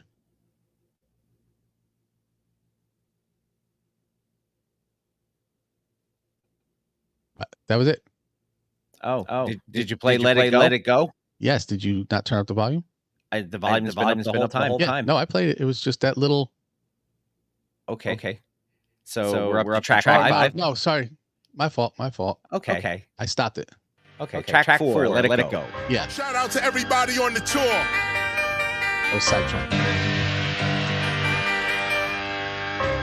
Thanks for the support. Knowledge reigns supreme again. We about to bang it out. Time for real MCs again. These mics, we gonna rang them out. I dropped down on Madrid, kid, then go check the rest of Spain out. France, you know I'm coming for you, cause Barcelona the same route. Get with me. When I get to Italy, I'm bringing the gang out. Animal, cannibal, unbattable shit. I'm bringing them fangs out. Track number 5, 36 seconds long, Ed Lover tribute. So apparently he sprinkles in tributes from other artists to himself on here. Yes. Ed Lover tribute, 36 seconds long, goes into track number 6. Not the Dougie Fresh song. For once, he always had something to say. He had the clarity, he had the voice, he had the vocal command, he had the lyrics, he was battle tested, and there wasn't a subject that KRS-One couldn't speak on. He was fearless as an MC. He was willing to battle anybody, anytime, any place, anywhere, and he made dope-ass music. Chris is just all around dope, man. And when you look at KRS-One, to me, you're looking at hip-hop. You're looking at hip-hop in its flesh when you look at KRS-One. Spit the raw, drip and draw, hit the floor, cut and scratch, boom, back on tour. Spit the raw, drip and draw, hit the floor, boom, back on tour. Spit the raw, drip and draw, hit the floor, cut and scratch on tour. Spit the raw, drip and draw, hit the floor. This so special from the temple for your mental. Over the instrumentals, I'm raising up your potential. I write the whole. All right, I kind of felt that one. Yeah, I will say, even if you may not always like what Chris is saying, how he says it, how he delivers it to you, and his feeling that he puts into it, he could be reading the dictionary. I don't care. I'm listening to Chris. Absolutely. Track number 7, How Long Dema Steal? Oh, it don't stop. Come on. Be original on this one. How long them a steal our culture? And we sit back and say, go ahead and steal our culture. All we wanna do is get paid. Well, if this is your culture, that shit stops today. This is the hip-hop culture. He got a right to be hostile. His people have been persecuted. Track number 8 is a 20-second tribute by Scarface, Mr. Scarface. Indeed. And that goes into track number 9. We Got That. Subject matter, man. He taught, and his wordplay was genius. You see what I'm saying? His flow on Criminal Minded was immaculate. It was unmatched. And then I think that KRS-One got so good at this shit until he just started playing with it. I truly appreciate this. Anybody listening to me ain't in the Matrix. I rap to the bass kick. You see how my face get? I'm about that boom bap. It's back to the basics. Everybody ain't with it. I get it. Understand. Some MCs, they sound dope over bands. Others leave the drums out completely. I understand. But KRS, I take it back to the first jam. Bang on them live at the club. We put some things on them. Boom bap tracks with raps. What we sang for them. Double 18s with the tweeter. We put the chains on them. Take the 18 strap chains on them, hoist them to the ceiling so the sound rains on them. Chris can still do it, man. Lyrically, there's very few who can touch him. Let's go track number 10, Here Today.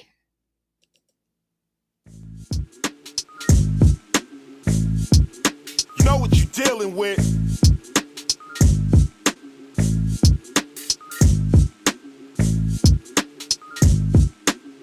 Skills.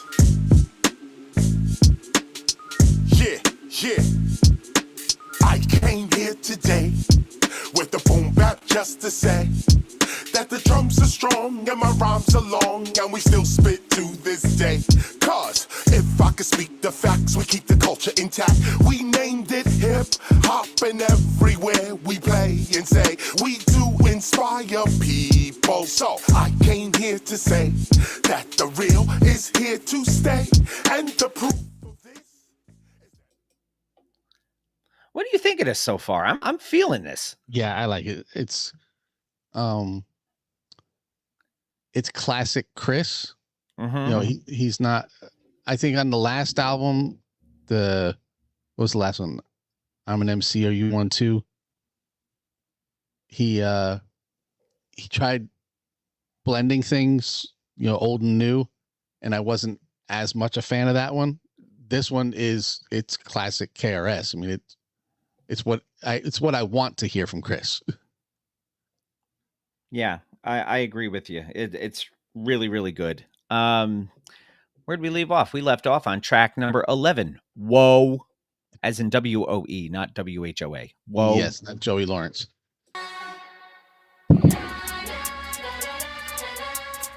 Turn my mic up. Let's go. Yo, 5, 4, 3, 2, 1, countdown. We run in this sound. Yes, we do get down. Slapping off that bitch crown. Spit rounds, hit towns. Never had to strip down. Listen how this shit sound. In the jungle, we don't fumble. Under pressure, we don't crumble. Always fresher. Stack a bundle on the dresser. Tagging my name, KRS. Body slamming like a wrestler. Party jamming. You remember? Hip hop culture's true defender from January to December. Yeah, I like that one too. Track number 12, Street Rap. This ain't rapping. This is street hop.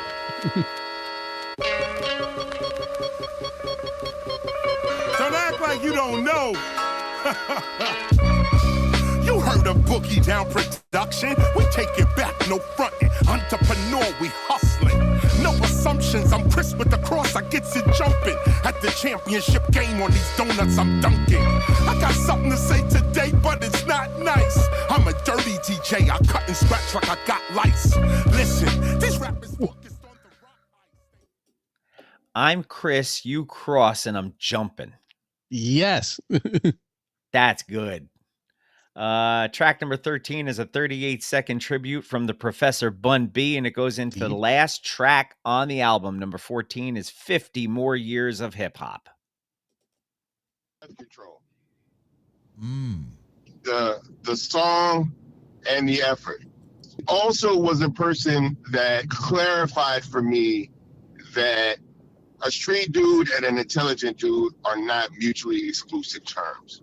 I think that's probably the most impactful thing that KRS-One taught me, that to be a dude that represents the hood and the street and the people from that environment, and to be a smart, educated, and well-spoken man are not mutually exclusive terms. You can actually exist in both of those spaces and be true to both and yourself.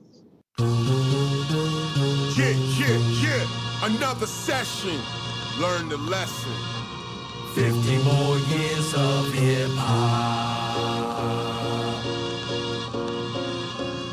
Bronx action, more action, floor cracking, more passion. Beat my people at raw rapping, house to house like I'm door dashing. Assassin, you asking, who is this? And I'm still laughing. Forward thinking, never backtracking. Boom bapping, never rack lacking. Got my people all up in the place. I think you should rock that one when you're working. Yeah, let's see how that goes. That is your record of the week for episode 595, Temple of Hip Hop Global Awareness by KRS-One. Don't have any charting action on this, of course, because Chris has never been one for the charts anyway. No, but he's busy bringing them things out. Great record, though. Really good listen. So I would definitely recommend putting that in your library and giving that a full listen to the whole thing. KRS-One, who, by the way, is your artist of the month. So we got to make sure we mention that. KRS-One, artist of the month, brings you Temple of Hip Hop Global Awareness as your record of the week. The one and done was South Circle with Another Day, Another Baller. Got to say it that way because there's no R's present. Indeed. There wasn't any R's in that N word that he kept saying either. But no. before we take our final break, we do have an old to the new, and we promised you this from the get-go. We did. And we talked about it in the Get-go, news. get-go.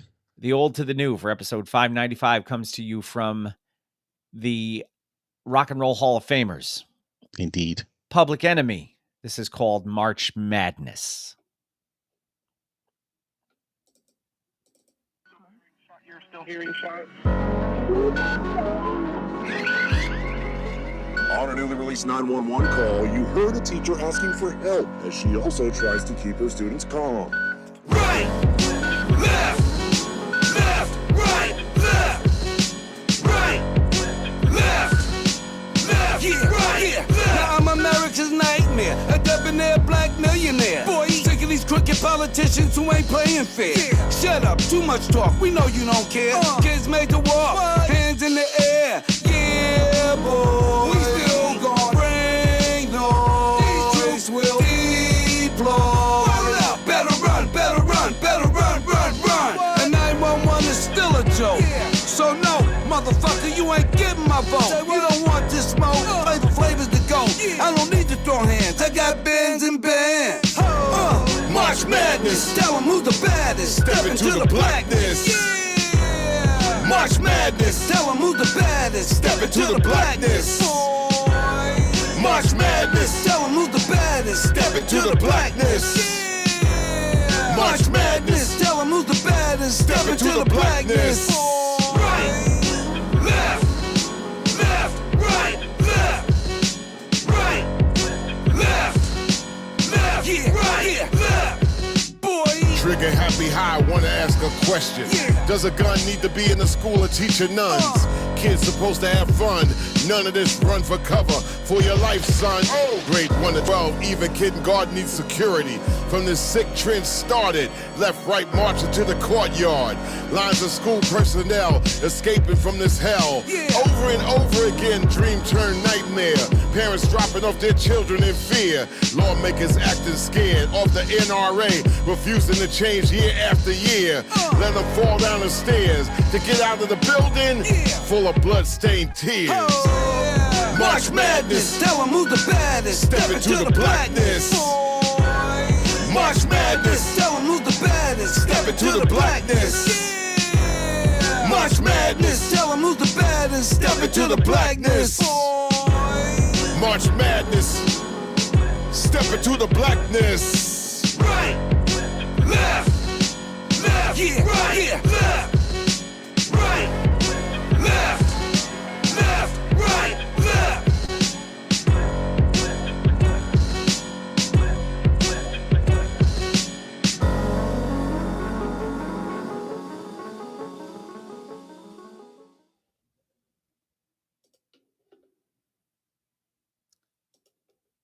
You're old to the new for episode 595, March Madness by Hall of Famers, Public Enemy. Indeed. Very Public Enemy sounding song, too. So It is. My only issue with the song at all is the cadence is off. Yeah, it is a little bit. As someone That who right, has- left, left, right, left thing. Yeah. Yeah, because there's the pause between the right, left. So by the time that pause, Sounds more like a dance move. yeah, because that pause is your left. Yeah, it should be. So he's just throwing the entire formation off. But I'll But allow it. otherwise- the S1s have figured it out, Flav, so I'm sure that they know how it works. Yeah. Otherwise, good song, and we were yes. very happy to be able to bring it to you. That was March Madness by Public Enemy. You're old to the new. Artist of the month is KRS-One. He brought you Temple of Hip Hop Global Awareness as your record of the week, and your one and done with South Circle with Another Day, Another Baller. We are going to take our final break of the day, and when we come back, it's time for Bill Reed's Lyrics on episode 595 of Mr. Throwback Thursday. All right, give me a minute. I gotta run upstairs real quick. Okay. Talk to the posse about upcoming things and possibility of fresh flicks whenever you're available and stuff. I'll be back.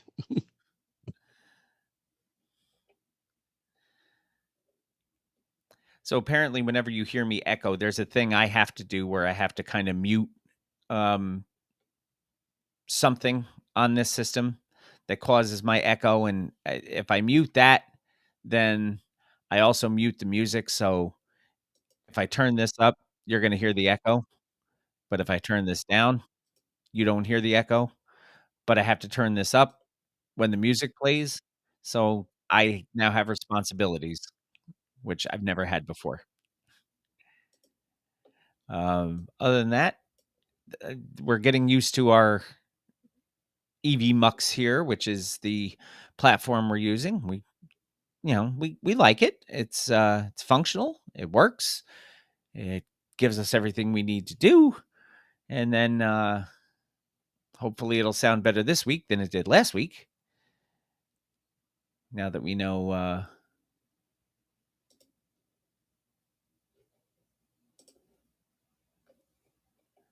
kind of more of the ins and outs of it. Fresh Flicks, possibility of that. It really depends on one of those kind of things where even if I'm not available, we should be doing it anyway. But I have a lot of irons in my fire. Jamie has many less irons, so he can always do it on, say, a Thursday or Friday night, even if I'm not available. No laugh track. Not that we would want one or need one. So, otherwise, things are okay with this. Just, a lot of things going on in the world that are, really kind of scary right now. I have friends of mine who have kids who are stationed overseas, and I'm a little worried about them. Just a whole lot of crap going on. And like we talked about earlier, there's going to be a lot of people who have a lot of feelings about these sort of things. So if you are experiencing any kind of feelings like that, make sure you seek out assistance with those feelings. Or if you notice anybody having feelings about that sort of thing, make sure you help them out, seek out assistance. I reached out to my friend who has a son who is stationed overseas, just to let him know I was thinking about him. And that's never a good thing, but apparently a whole lot of people thought it was, or at least Nipsey's comment. Yeah Either that or it was manipulated to believe that a whole lot of people thought that was a good thing. So and we can't be talking about rigged elections. That's his thing. Yeah, well, Newsweek talked about it. Yeah. And Newsweek seems to think they have proof. Now it's just a case of, ironclad proof, and we'll see what goes from there. Yeah. Bring this up here. So making sure I've got lurks on standby before I get too far here. Yes.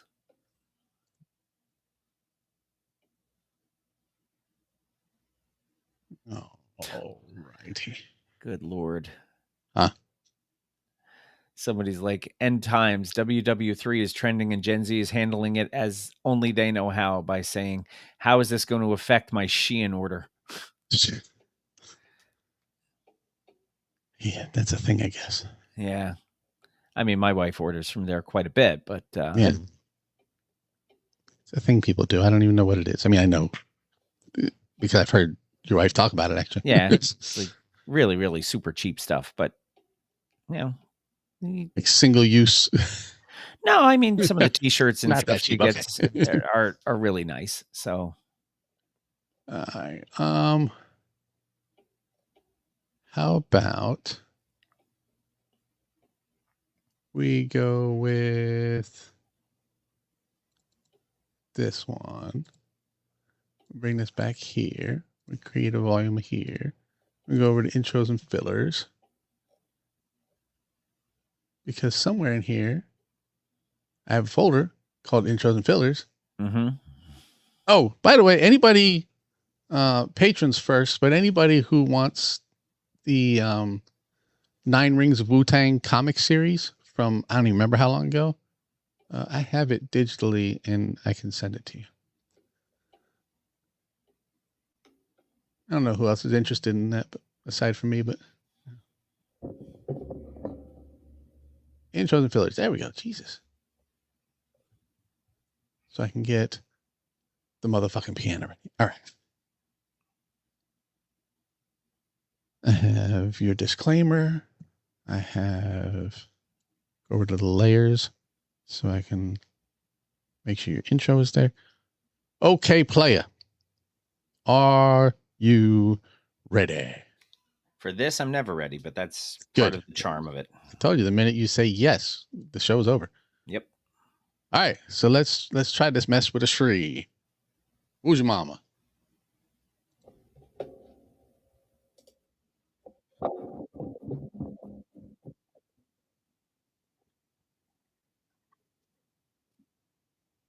Hold on. You know what I didn't do? What? I did not do this. All right, here we go.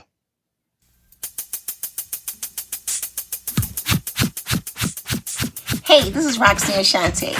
And if you want some place that you can go back and chill, especially on Thursday with Jamie and Bill, well, I'm about to tell you, and I got to say, it's Mr. Throwback Thursday. They say it's Roxanne Shante, and have a nice day.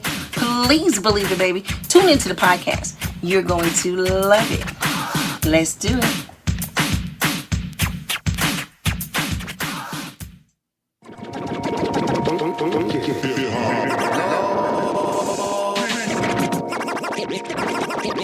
But it starts with Bill. I'm Bill S. Preston.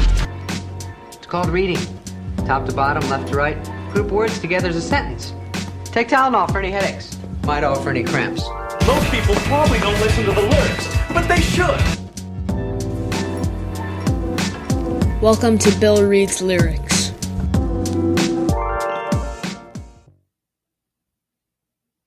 All right, we will fix that in post. Okay. So. Hello, this is Bill Reads Lyrics. It is an educational discussion of artistic expression and creativity of modern lyricists. Bill may recite explicit or offensive language. Professional supervision is suggested for sensitive listeners. The average views and opinions within these lyrics are not necessarily those of Mr. Throwback Thursday or its hosts, and will be in the area of 160 WPMs. We hope that you will find our presentation precise, humor heavy, and just right. Thanks. Yes. Thanks. And that brings us back to Mr. Throwback Thursday, episode 595. Indeed, for Bill Reads Lyrics, I am in the private chat awaiting your contribution. So yes, it is a something. All right, so I'll go to the private Shizat because that's a thing that I remember how to do right here. And I'll go over here. And I'll hit this button here. And I'll go there. Oh, and there it is. Look at that. Oh my good Lord. Oh my good Lord. So I considered just putting lyrics up on the screen so everybody could see them as they happened. But no. No. All right, where am I going? Your verse 1, as it were. That's Devin. That is Devin. And is this like Devin the dude or something? It's like him, yeah. Is that who this is? Yes. Okay.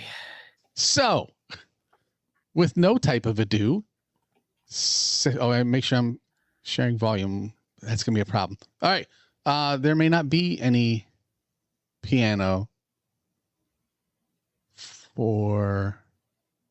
No, everybody's just gonna hear you echo over the piano. Fuck it. Yeah. Because we have to have the piano. I can't just put it in post. Yeah. I can, but that's gonna make a mess. Yep. All right. So with no type of ado, Sesame Street, Grover Stiley, whether nearer. I'm so scared.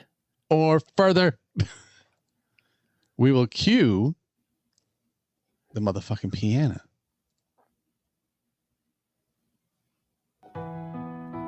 What up, baby? I'm just sitting here eating this tuna fish sandwich. Something just told me to write you a letter telling you how good that pussy is. And yo, I appreciate it. Check it out. Roses are red. Dookie is green. Your pussy's like dope, girl. I geek and I fiend. I wake up in the morning with my dick Rick hard. Awakened by the sound of the way yo pussy farts.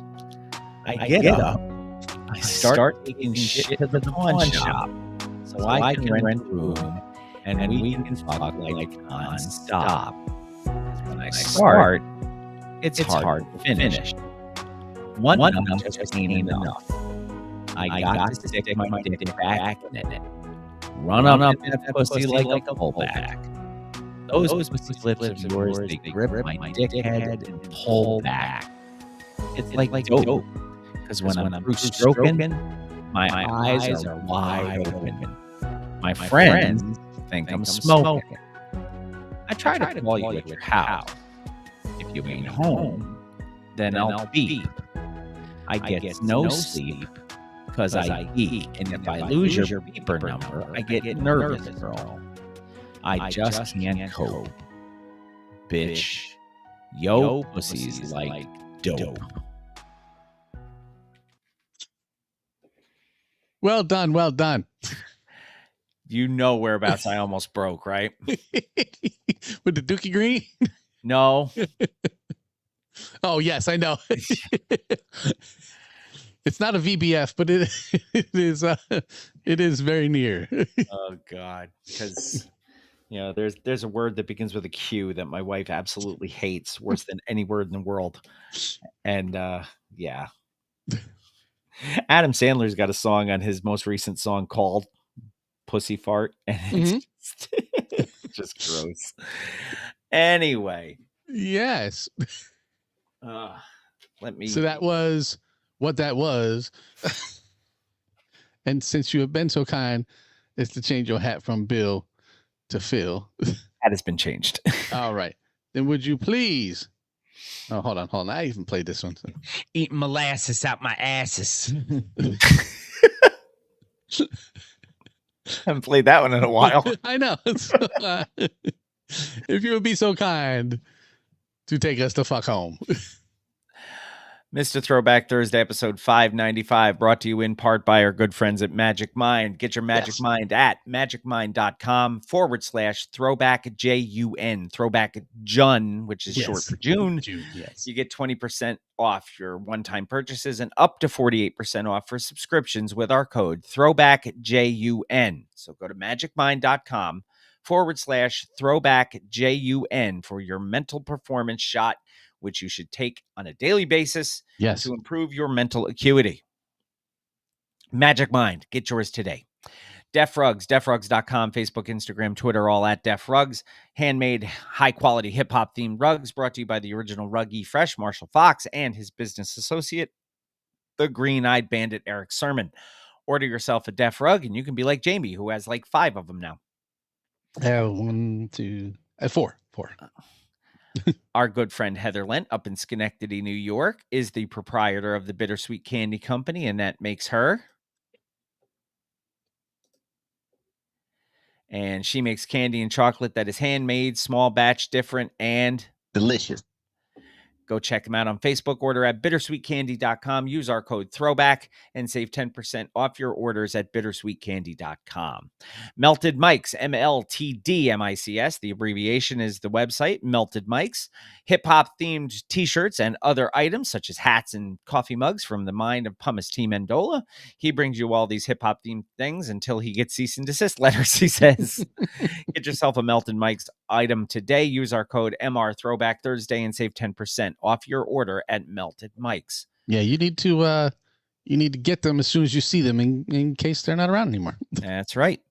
Don't forget the social media network for the show. Visit us at mrthrowbackthursday.com. MrThrowbackThursday.com is the homepage for everything about the show. You can go there. You can check out everything that the page has to offer. You can leave us a voice message. Click on that little microphone that says hit us up, and that will allow you to leave us a message, which we will play live on air. Without listening to anything. You can also follow us on the artist formerly known as Twitter, currently known as X. Jamie at @the_MR_TBT. Bill at Bill_MR_TBT. Also my Instagram handle, Jamie on Instagram, Mr. Throwback Thursday, which is also the handle for our TikTok channel where we post little shorts of the show every week. We also post those shorts and the full episode on our YouTube page. Yes. Go to YouTube and search for MRTBT. That is the Mr. Throwback Thursday page. And click that little subscribe button and the bell, which will notify you whenever we are live. And we appreciate every single one of you. If you, there is a post on the, I think it's on a Facebook page, telling you if you go to a specific YouTube short and like and comment on it, you get entered to win something out of the prize box. I pulled the prize box out the other day and said, man, I need to get rid of some of this stuff. So get yourself some prize box by doing what we tell you. Yes. You can also sprinkle today. Shower to shower each day. You can go to the Facebook page, Mr. Throwback Thursday, and home of the TBT Posse. You can interact with each other and with us that way. You can check us out on itsfreshradio.com and the Fresh Radio app for your phones. Yes, where you can get the world premiere episode of each episode, I should say, on 9:00 p.m. Eastern Standard Time on Wednesday nights before Throwback Thursday. Indeed. But you can also the only person who gets it before that is the patrons. That's right. You can also check us out. We'll go through that in just a bit, but Mr. Throwback Thursday available exclusively on Fresh Radio on Wednesday night at 9 p.m. Thank you, DJB, for that. You can also send us emails to mrthrowbackthursday@gmail.com if you have anything you want to share with us. It's shout-outs time. Yes. Shout-outs are going to go to Gail Dunmeyer, Manny Baez, Sarah Henderson, John Henderson, Hugo Gonzalez, Sanket Patel, Clay Arsenault, the Shrieking Warrior Jennifer Buchanan, Jason Heath, Jessica Walker, Shane Hatley, Ahoy Mateys Captain Ricky Schnarr, who was here earlier, Mr. Cranky Pants Brian Hollenbeck, who was here earlier, the legendary Kevin Van Buren, who's always in our hearts. Indeed. Rob Jeffroy, Win with Ken Elsfelder, Kate Harvey, Catherine Liska, Wanda Calamia and Gunther, and Lion Linwood L. They all get mentioned every week because... Or more. And if you want to become a get mentioned every week, become a patron. Go to patreon.com/MRTBT or MrThrowbackThursday.com. Click that little link that says become a patron, or just start your own show. Indeed. You can say your name over and over. Like our other friends who had their own shows. 1980s Now, Will, Cat, and John, Anthony Imran and Rug Boy over at Jock and Nerd Podcast, The Birthday Girl, Ty at What's the Word Podcast with Brooklyn Ty NYC, DJB on It's Fresh Radio and the Fresh Radio app for your phone. Again, world premiere of the show every Wednesday night at 9 p.m. Eastern Standard Time. You can also get the show on Wild One Radio at 7 a.m. Eastern Standard Time on Thursdays and throughout. Don't forget to subscribe, rate, review, all of that good stuff. Thank you all very much for joining us. Find us, share the good word, take good care of yourselves, wash your hands.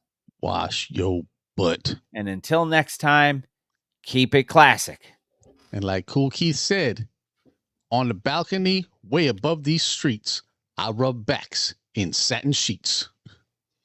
And always remember, new school stale, old school fresh.